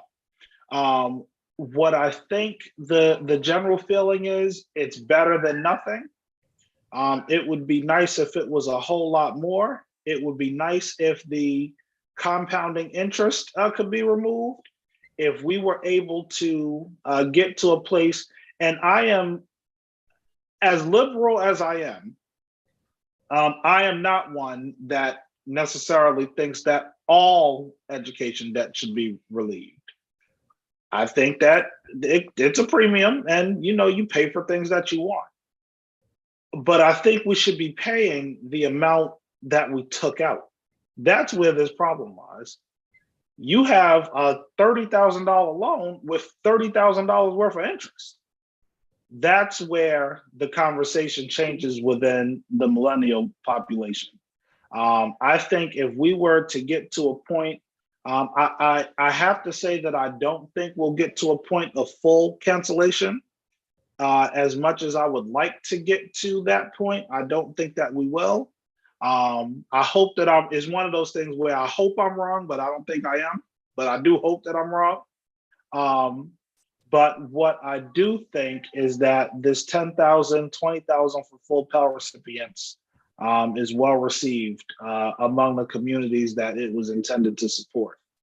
You will hear other generations say that, we paid off ours, why can't they pay off theirs? And to that, I'm going to tell you a quick story about an appointment that I took to the eye doctor a couple months ago. Went over to the eye doctor for my annual checkup and got into the chair, and my optometrist came in and we were chatting away, and he asked me how things were going over on campus, and I told him because his sister went to the university that I work at, so he asked how things are going, and he asked me how much it cost to attend school at the university that I worked at. So I told him, and he then told me, back in the 70s when he went to Penn State University, the tuition and room and board for the entire year was $2,800. And to quote him, he said, and I paid most of it, get ready for this, by working at McDonald's during the summer and a couple hours per week. This did not affect that generation. College cost exceeded inflation by 150, 200, 300% over the course of the last few decades. This was a very, very good opportunity for those who it was intended for. And let's be clear about why that's happened. Because colleges and universities, not community colleges, especially private colleges and universities, have become for-profit machines. Mm-hmm. Also, again, at the onset of the Reagan era, the destruction, the elimination of federal funding for these institutions. And so the money had to be made up somewhere. And it was done, in my opinion, with the express purpose of denying an education to entire economic sectors and heritage sectors of our economy. We've made college and we've made higher education generally into a for-profit industry. You can have it if you can pay for it. Absolutely. If you can't, you borrow and borrow and borrow and borrow until you are in a lifetime of servitude simply for that debt. Let's not forget as well, student debt is one of the types of debt that cannot be written off in a bankruptcy. Medical debt cannot be written off in a bankruptcy. You can write off your mortgage. You can write off car loans, credit card debt. You can't even die out of student loan debt. Right. If you die, it is still there. Right. For loved ones or someone to pick up and pay off.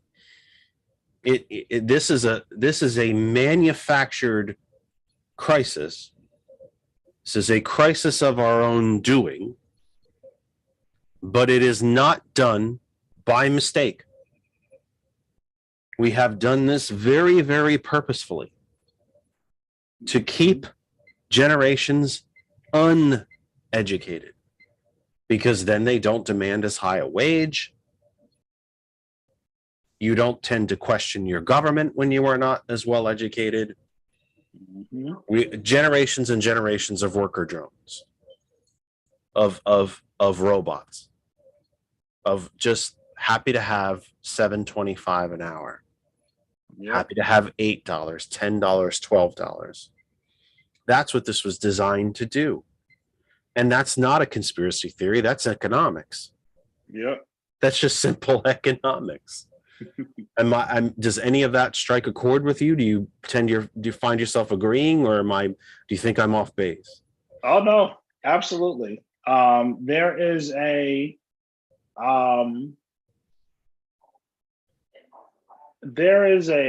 real and true mental block that comes with college.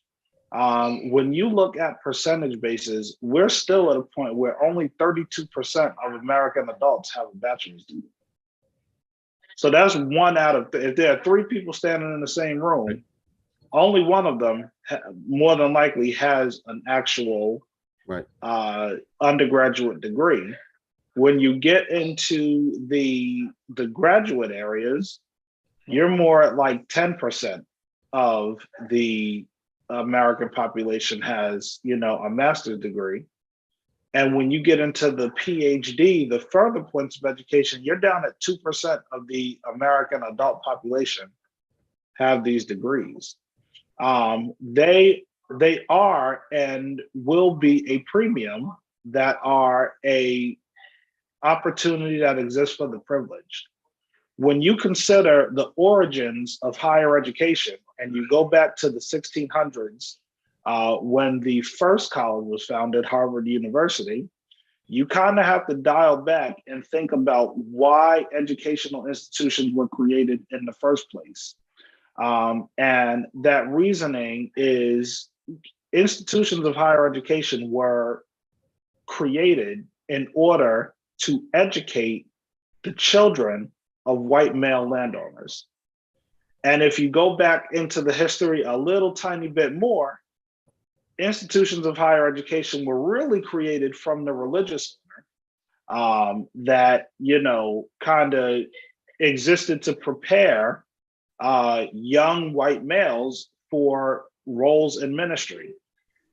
We're now 1600, 1700, 1800, 1900. I'm not the best at math. We're 400 or 500 years out from the origins of college, and the benefactors of education are still white males who have the privilege to go to the upper echelon schools. Your Ron DeSantis's, your Josh Hawley's, your Raphael Ted Cruz's. Mm-hmm. It still is a benefit to those of that population, and those who fit into another population are just blessed, really, to be able to have that accolade. So higher education, if you can afford it, has now become not to generate or establish wealth, but simply to perpetuate it. Absolutely. Would you agree with me too that part of this, and please don't agree with me if you don't agree with me, but is that, and I happen to believe that Gen Z has come to this conclusion as well. The three richest people in the United States hold as much wealth as the bottom 2/3 of the population. The 400 to 500 richest people on the planet hold as much wealth as the bottom 2/3 of the planet. This manufactured crisis is partly manufactured by those people because they simply don't want to pay taxes. And Mr. Reagan was all too happy to accommodate them in exchange for million, or at least in those days, where it would be now tens or hundreds of millions of dollars in campaign money. At least then it was millions of dollars of campaign money. The best investment in the country right now, you can return as much as 10,000 to 1 as a politician. But the government has been so starved of income because we have stopped taxing corporations and the richest people that this higher education funding, student borrowing, student debt crises that we are in is purely manufactured because because a small group of billionaires and the former functional political party that they own have created it because they simply don't want to pay taxes. I am going to quote the great abolitionist Frederick Douglass in responding to that thought, that power concedes nothing unless on demand. We have not reached a point of criticality with these groups that don't want to pay taxes. We have not reached a societal point where we will force them to do so. We just haven't reached that point yet. And what I mean by that is you have, these oligarchs, really, these American oligarchs that have enough money to pour their funds into the pockets of those who make the rules. So they're always going to retain that power because they keep on feeding the beast, if you will. But eventually, there will be a time where things will change with that. And what I mean by that is one day there will be a population that, let me back up a little bit. You've heard the progressive, what some would call far left area of folks who, who will tell you very openly, hey, I'm not taking corporate money, right? Mm-hmm. I happen to be crazy and naive enough to believe that eventually there will be a political cohort that will take that money and will say, not only did I take your money, but I'm also going to be a part of the body that taxes you. I'm also going to hold you accountable for paying your fair share. You can donate to my campaign or you can't, but now I have the backing of the people who ultimately control the electorate. I have their backing, and now I don't need your corporate money. I think we're going to get to a point such as that at some point. It could be in 5 years, it could be in 100, but at some point that is coming where folks are going to be held accountable. I think there's already some folks like that. I think I've heard Katie Porter say that before too. She, as a general rule of her campaigning and her office holding, she doesn't take PAC money. Yeah, she's told them, you could try to give me money. You could, give me money. I'm still going to hammer you. Yeah, absolutely. You're going to get nothing for your investment. Yeah. Now that is a small instance. That will be the majority at some point. And I don't know when, but at some point it will be. I have postulated or put forth really on this program quite a number of times. The United States does not simply just need to overturn Citizens United. We do not simply just need campaign finance reform. We need campaign reform. An election in the United Kingdom, Great Britain, is 6 weeks. It is publicly financed, and media must provide free airtime. And that airtime must be equal. We don't just need campaign finance reform in the United States. We need campaign reform. This past election cycle is going to top 20, by the time it's all said and done, and not all the reporting is done, will in all likelihood top 20. I've even heard some folks say 30 and $40 billion, larger than a yearly Commonwealth of Pennsylvania budget. In fact, equal to a Commonwealth and budget of New York City combined. And that for a year. So would you agree with me? And please, again, if you don't agree, then you tell me. That's part of the conversation. We don't just need campaign finance reform in this country. We need campaign reform. And I think a growing number of people know it. And I especially think Gen Z knows it. Yeah. I'm trying to find a point to disagree with, but I don't. We need an overhaul of how we navigate this process, and there needs to be some consistency amongst the states when it comes to federal elections. This situation that we're watching unfold in Georgia is BS. It's ridiculous that because one group didn't reach 50%, or one candidate rather, we now have led to a runoff. And to me, that defies simple math. What did you need to go to a runoff for? The people have spoken.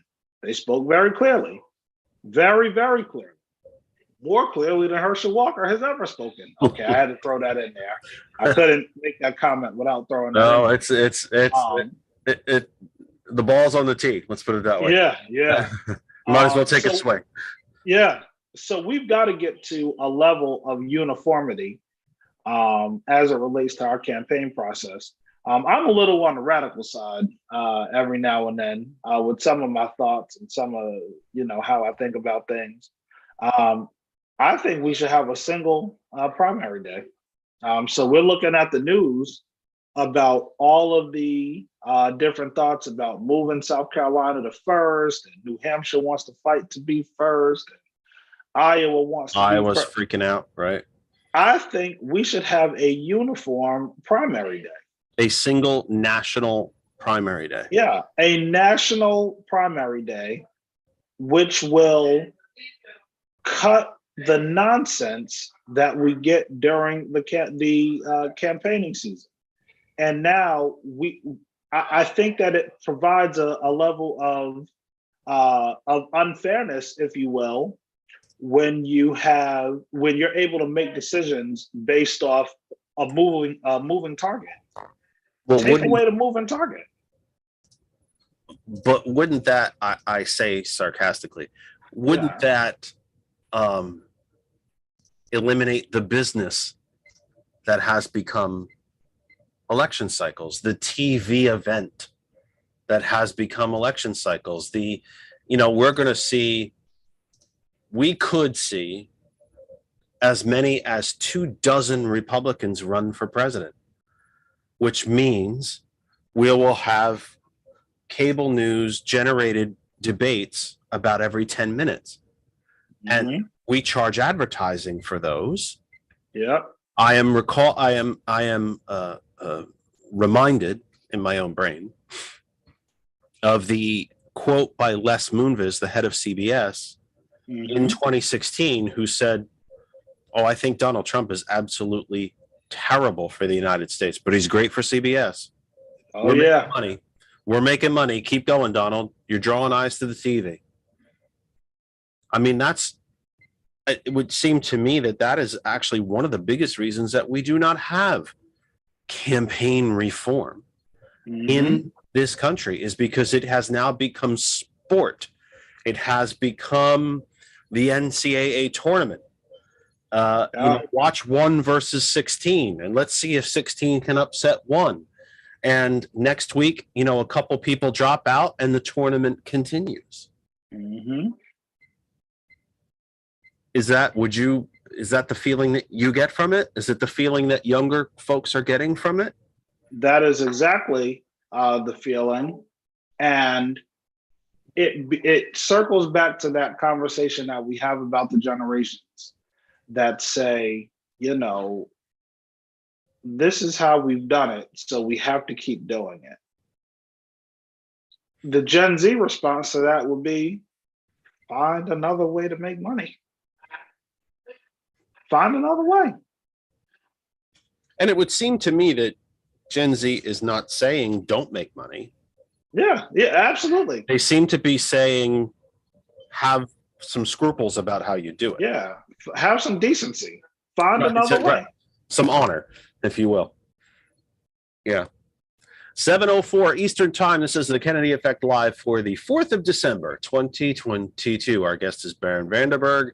You can find us on YouTube. I hope you have found us. We will try to get the program back over to Facebook when they allow it, at least the recorded. Well, it'll be recorded because obviously we won't be live until next week. But I mean, you get what I'm saying.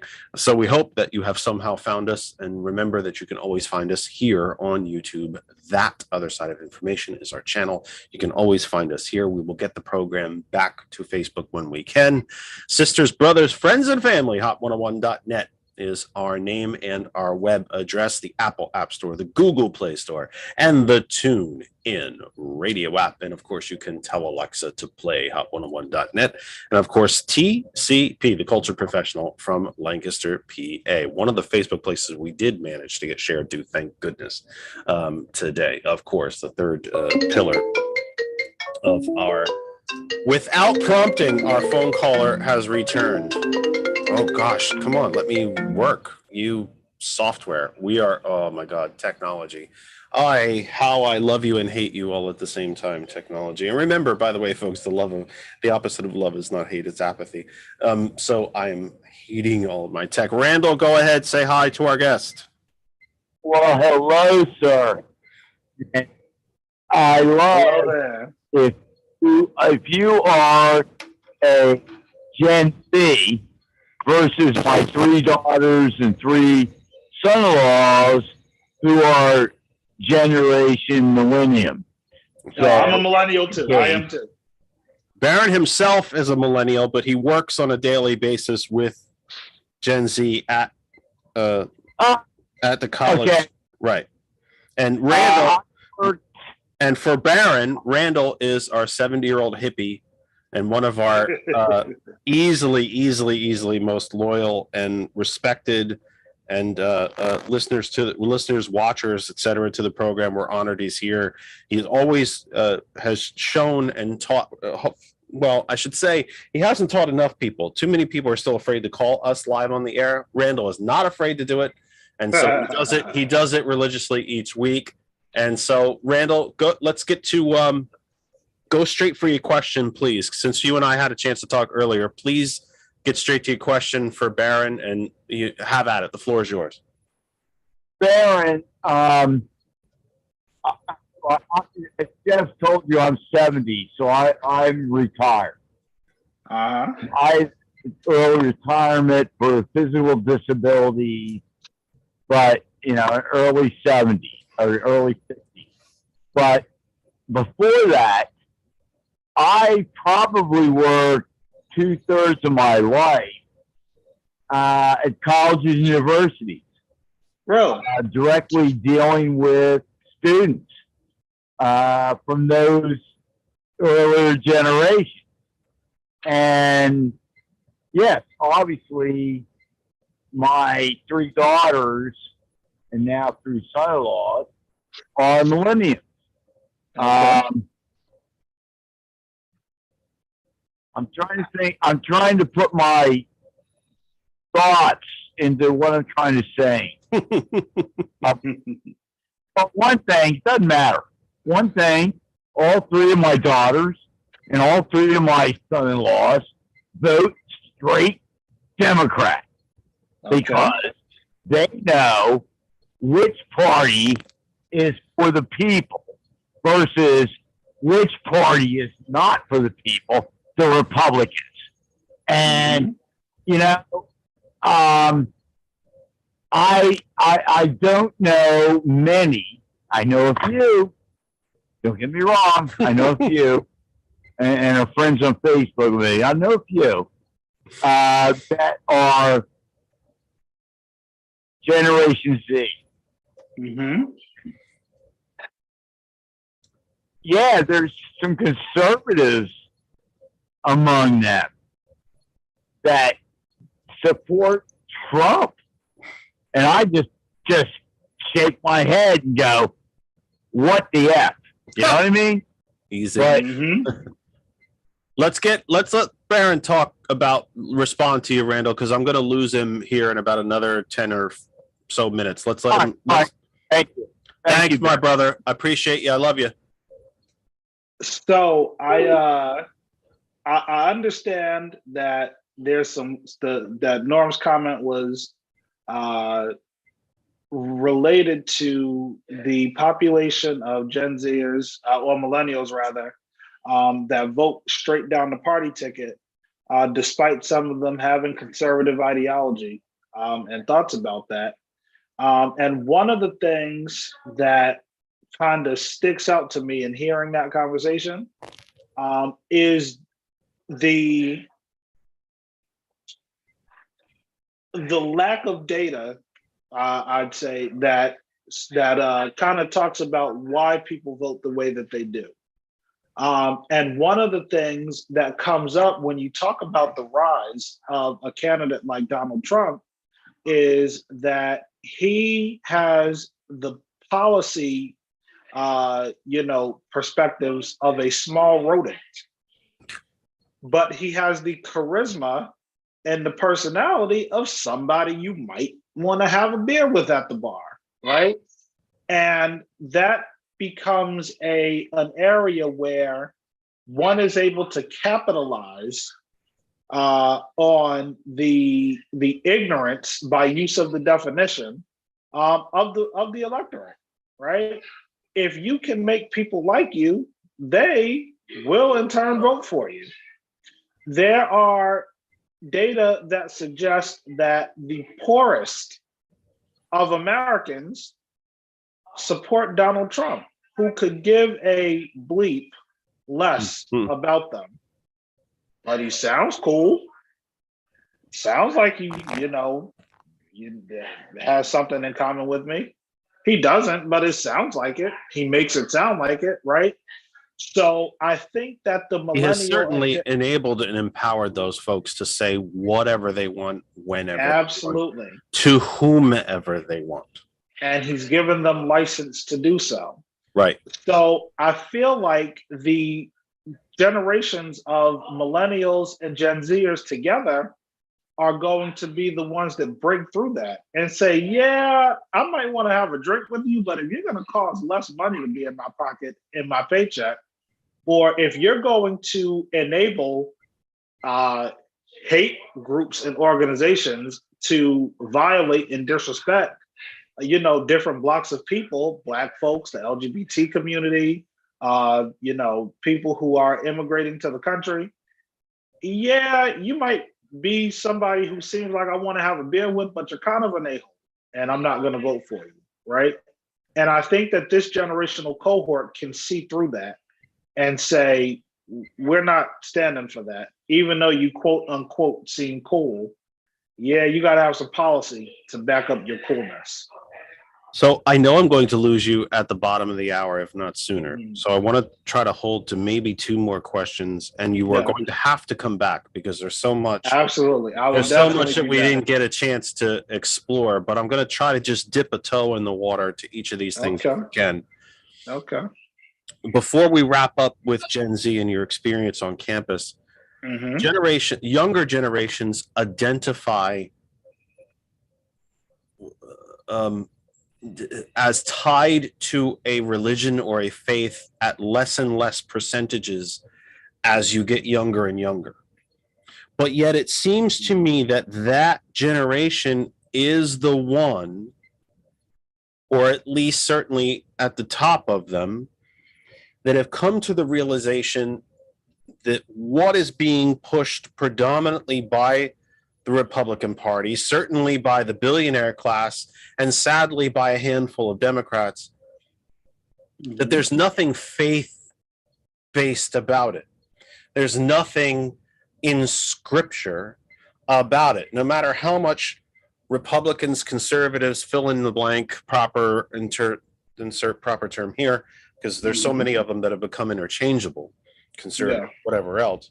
They love to wrap themselves in Scripture, but don't live by it. They don't legislate by it. They don't produce policy by it. It seems to me that that youngest generation, although statistically, he tried to say, identifies at the lowest percentages, identifies tightly, if you will, closely with a faith or a religion. They've come to that realization that you talk about religiosity, except you practice none of it. Tell me about, do you agree with that? Do you feel that? Is it a discussion you've had? Tell me about that.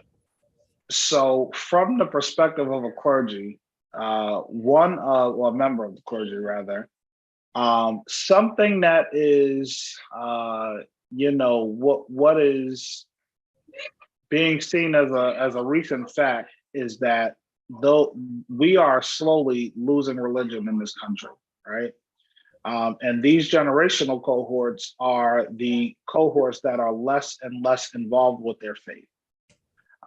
There is a rise of agnosticism and even atheism, and there is a generational regularity of not being a part of organized religion.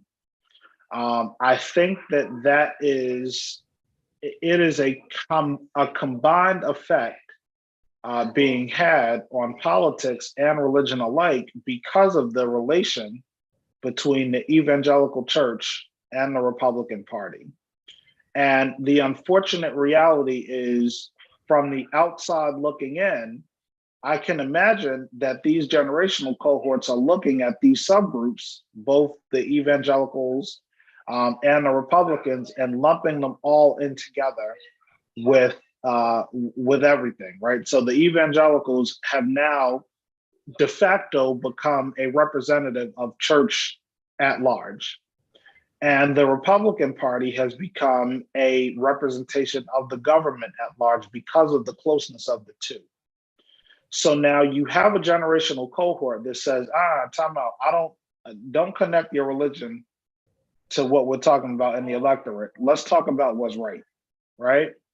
And that has caused a shift in folks to shy away from both of those things, right? Well, that leads me to a question that I had not planned. So I guess I'm in a very friendly way, I'm fibbing. I guess I now have 3 questions. But when we say that the younger generations, as you get younger and younger, less and less of them identify with a religion, but they do still identify with, at least it's my impression. I want you to correct me if you think I'm wrong. They may identify with or be actively engaged with an organized religion at lower and lower percentages, but it seems to me their faith has increased. And I might be mincing words, and you can tell me if you think I'm mincing words. Yeah. But I think there is a difference.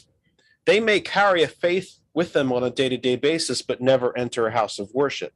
I feel like folks, generally speaking, across all generations in the United States, I feel like faith is increasing, but organized religion may be decreasing. Am I on to something, or do you think I'm wrong? I think we're talking about two different populations, but both equally important in their own regard. But the population that is, I think, kind of leading this shift is more so the non-religiously affiliated.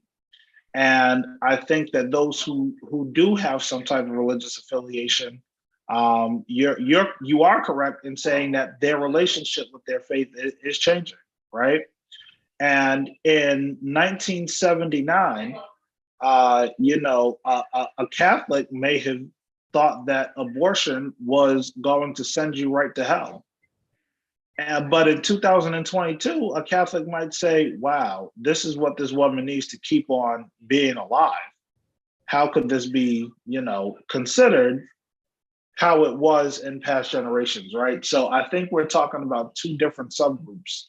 One being the faithless and one being the faith changed. And I think that has a subsequent result on just how we react to things and how some of the decisions are made writ large in the larger grand scheme of things. I think of the example of my favorite pundit to not like, Tommy Lahren. I remember her rise and fall from Fox News. I thought she was going to have a primetime show on Fox News until she said that a woman should have the right to choose. And they got her the heck out of there. And I haven't seen her. Yeah, isn't it interesting? One of the first times that she said something off a teleprompter got her fired. Yeah. Because she's fantastic as long as all the words are written for her. Yeah. Any independent thought, she skids off the rails rather quickly. But yeah, I mean, the first time she says something spontaneously, yeah, it costs her. The last thing I want to ask you about is people of color, especially Black women, have been widely recognized, and the data supports it. They've really been the saviors of the Democratic Party in Absolutely. several of the last election cycles, certainly in 2020. I think in this one as well, along with young voters who are we've finally seen that spike in young voters being active and going out and voting. How many more times can we count on Colors of Community to bail us out before? But we also see declining voter participation in one of the last largely Black cities in this country, Philadelphia. So how many more times can we count on communities of color to bail us out, to save this literally save this democracy? Not many. And I say not many because we are getting to a space where there's nothing to show for that savior effect. Black women make up the most educated subgroup across all subgroups: white male, white female, black female, Hispanic female, the most educated, and the smallest subgroup in pay scale. So the highest educated and the highest most infant mortality, underpaid.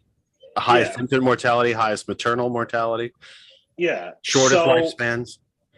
So until we get more than a thank you, let's continue to benefit every other subgroup than the one that puts us in office. If we get into a space where we create voter apathy within the Black woman voting bloc, the Democrats are going to be in a very, very big amount of trouble. Right.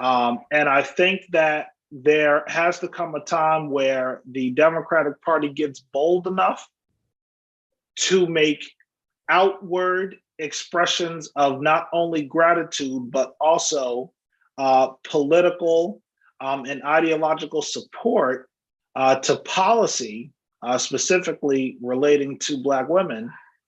If that does not happen in the very near future, I think that the Democratic Party will be in a heap of trouble. If we want to talk about subgroups and how subgroups carry the different parties, the midterms have already shown us that the Democratic Party has all but lost the white woman bloc. So if you already lost that bloc to the Republican end of things, and then you lose the Black woman vote, it won't go to the Republican side, but it will be in a block of voter apathy where you just won't see participation. That's a lot of ground to try to cover back up.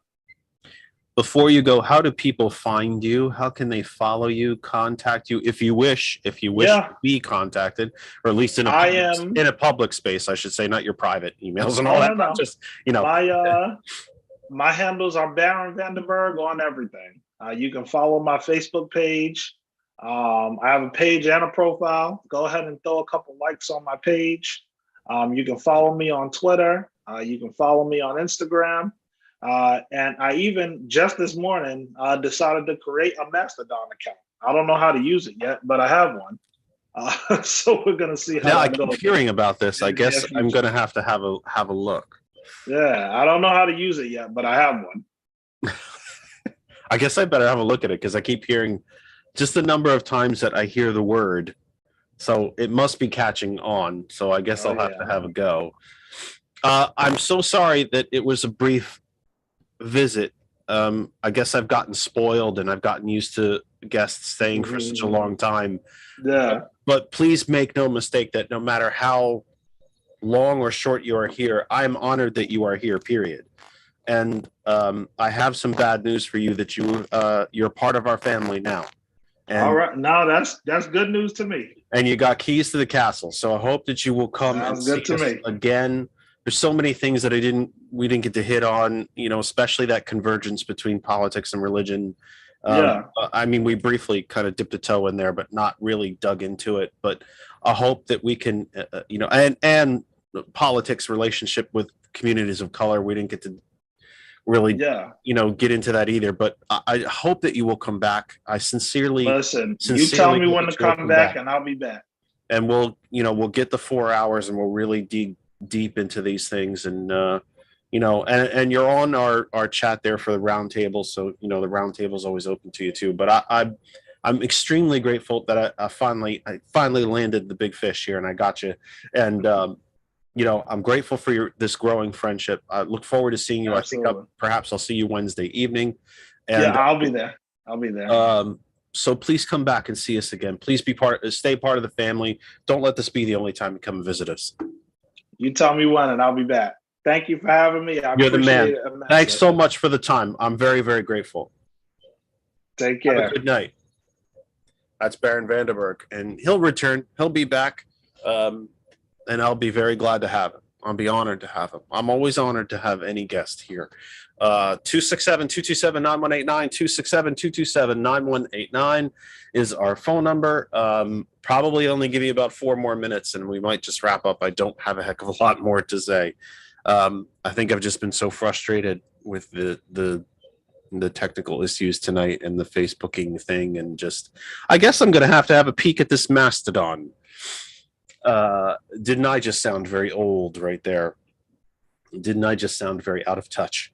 Kind of reminds me of like the old, old folks in New York City in the immigrant neighborhoods. I'm gonna have to look at the thing. The thing. Somebody got the COVID. That kind of I guess I'm gonna have to have a look at this Mastodon thing, and create a profile over there, I guess, and make a new, have a new spot to try to promote what we do. I did remember to do a TikTok today. Of course, I did it, I think, a whopping 20 minutes or so before we went live on the air. And I guess part of my frustration today is that it looked like everything was going to go well sharing the program until it stopped. So I got to about 4 minutes before, couldn't think of a different way. But you know what? Hey, look, we did a live on YouTube, and maybe that's the way we're going to have to go from now on. Randall, go ahead. Hey, Jeff, you know what? Your last guest, I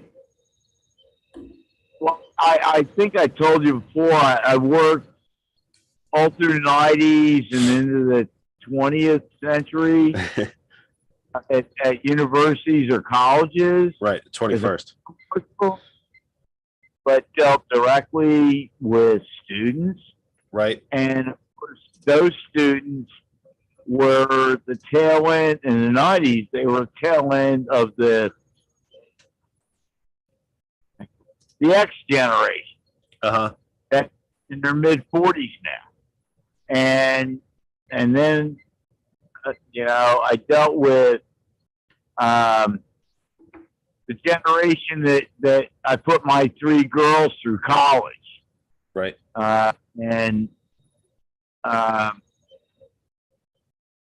Most son-in-laws went through college, and one son-in-law got his multiple masters in public. I've got my oldest daughter teaches at public at elementary school, public high school.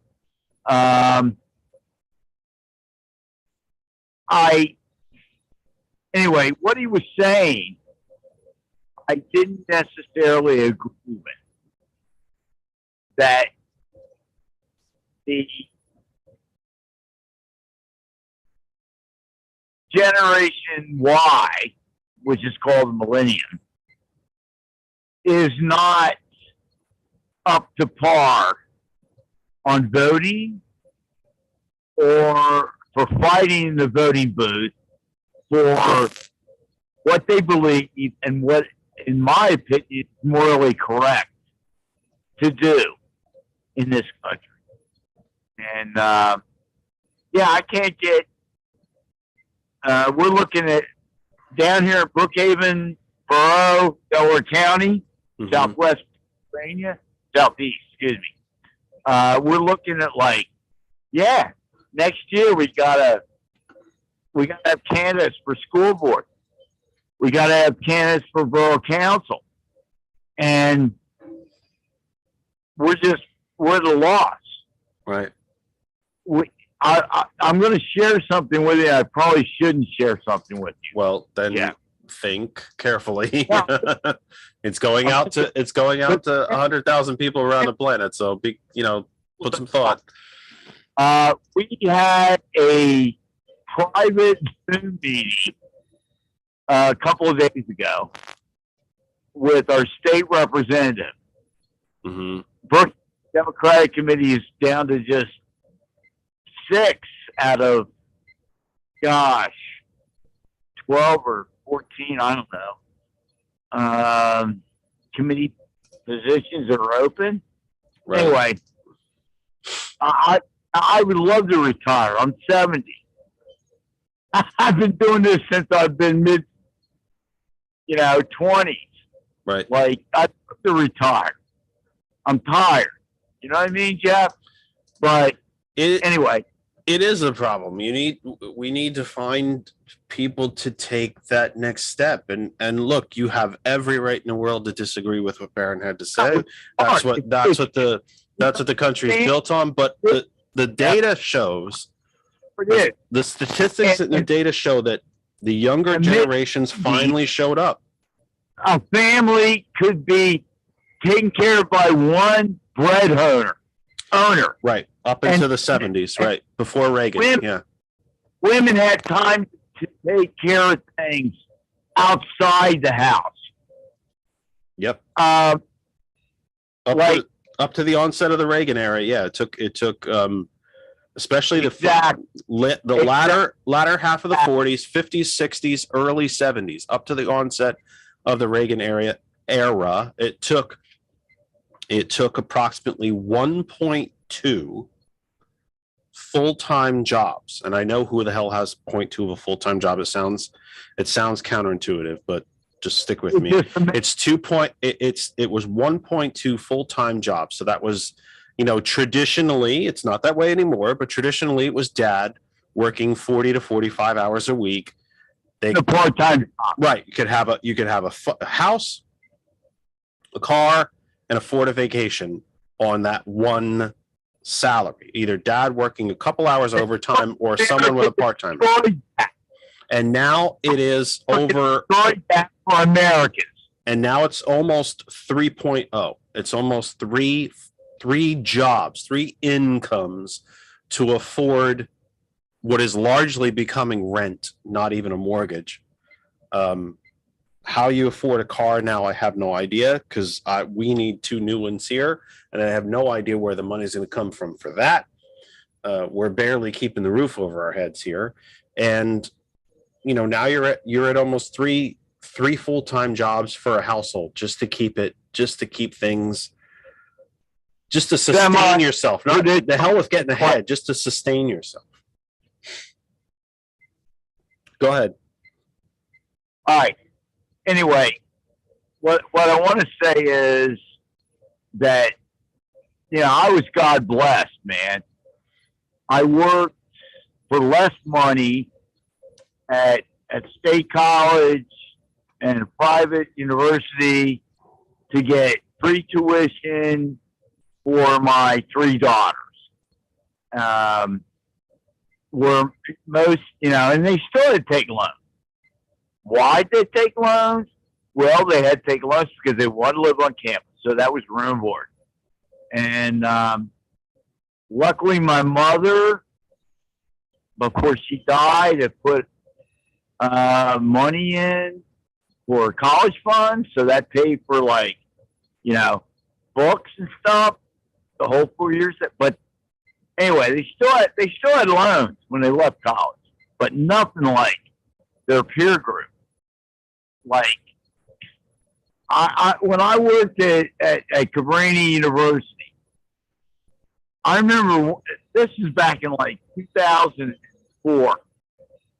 One senior student I became friends with told me he had $100,000 in student debt. Yep. And I'm going like, you're friggin' nuts, you know? But kids, they don't understand reality, you know? And thank God my 3 daughters understood reality.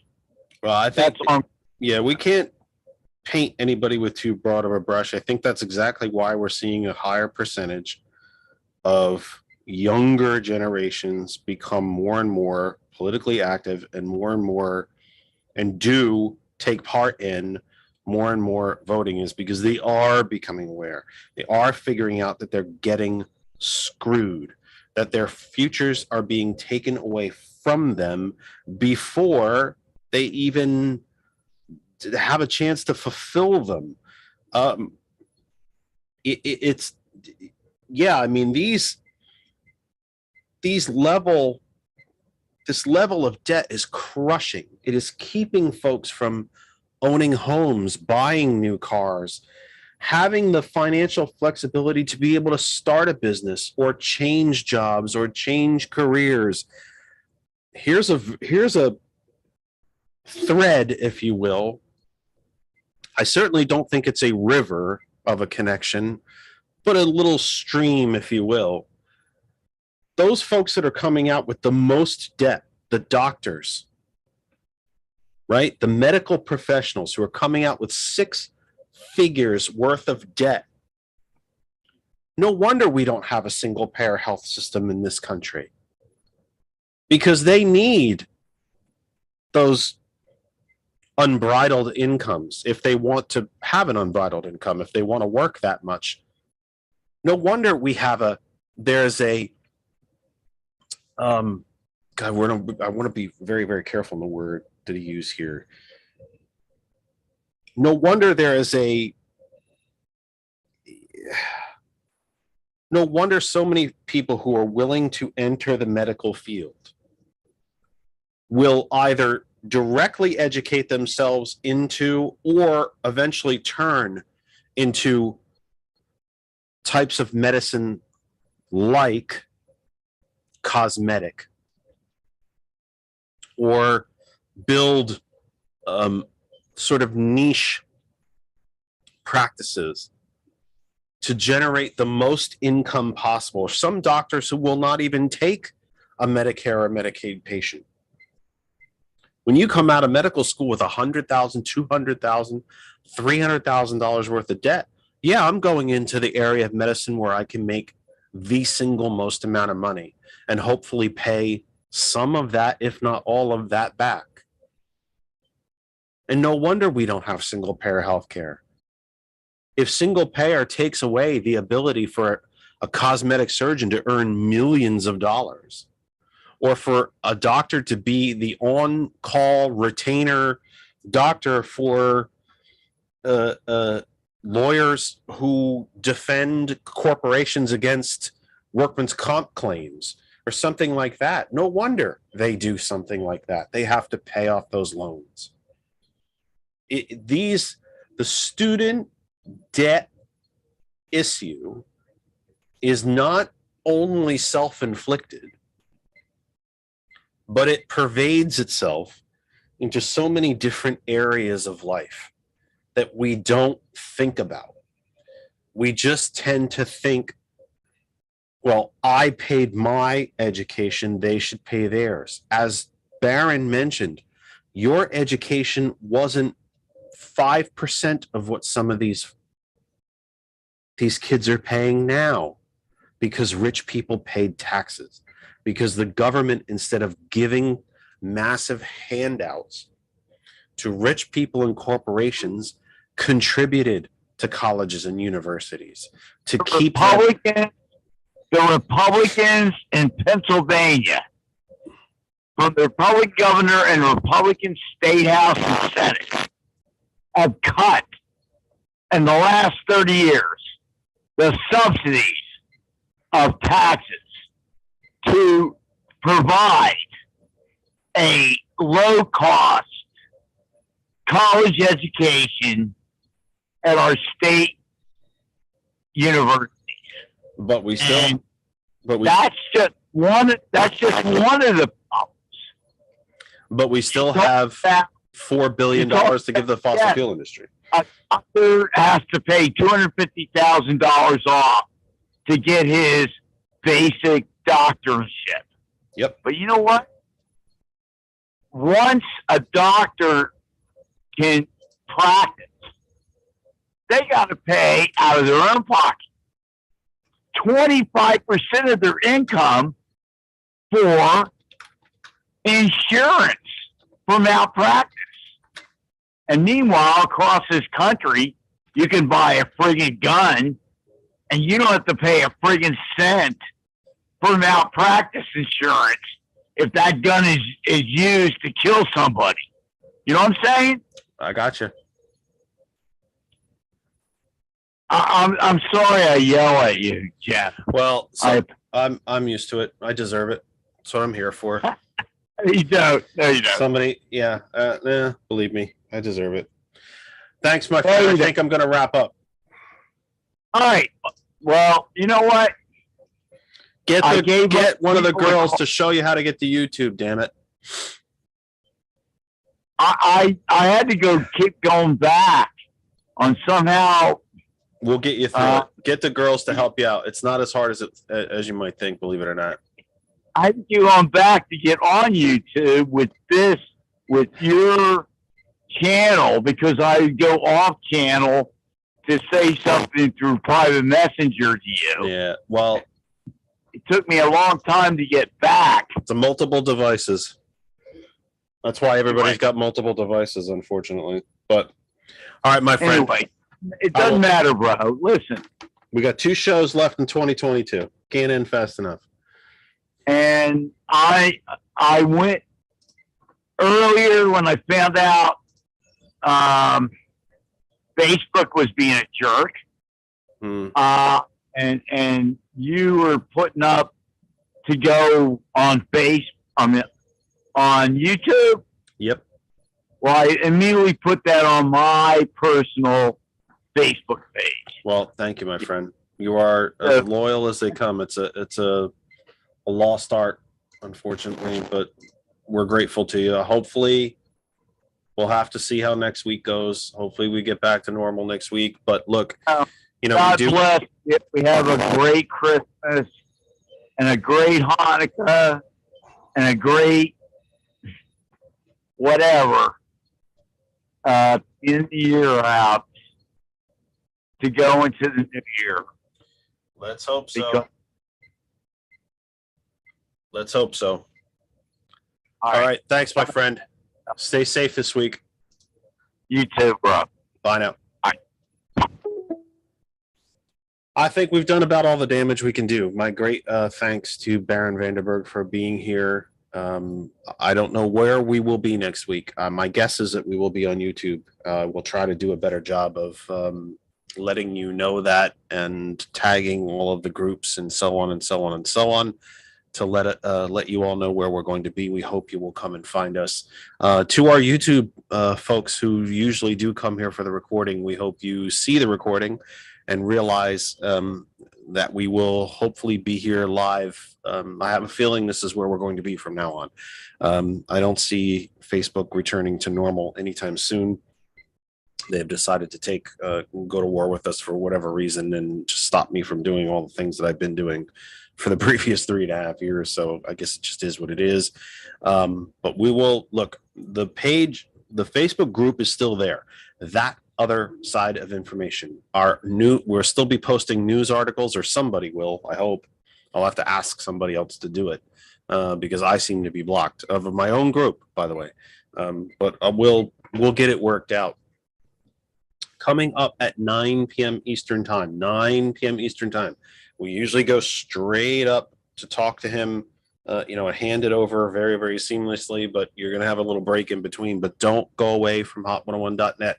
Stay right here, 9 p.m. Eastern time in the United States, 6 p.m. Pacific, and wherever that is for you in your time zone around the world. Sergeant Mac, Thomas Bishop, The Villain's View, comes up at 9 p.m. right here on hot101.net and on Facebook at Ghost Claw Productions. We hope you will check it out. Sergeant Mac is a member of our program's family here and an outstanding host in his own right, and his program is quickly eclipsing mine, and I could not be prouder for it. So we hope you will be with us next week. I think I have guests lined up. It's not 100% set in stone, so I don't want to preview that too quickly. Please check us out on Facebook during the week, and you will stay up to date. We'll let you know what's going on with the program as well. But we will return. The plan is to be here next week on the 11th from 5 p.m. and then a round table year in review on the 18th, and then we are done for 2022. So until then, for everyone at TCP, for Marquise, Whitney, Andrew, and Taekwon at TCP, for the big boss, DJ Lex, for DJ Earl, and all of the DJs in our family at hot101.net, for George and Lynn, April Riddick, and of course, my dear Kristen, who is heading back to her parents currently. All of those folks, deeply, deeply important to me. The house is very, very quiet, very empty right now. Feels very strange in here. For everyone, we thank you for being part of the program and for tuning into us. Please stay tuned to the Facebook group. We will try to get you all the information that you need on what's happening with the program before next week. We appreciate you very, very much. Until next week, please take care of yourselves and each other. Have a great week. We will see you next week on December 11th from 5 p.m. Take care.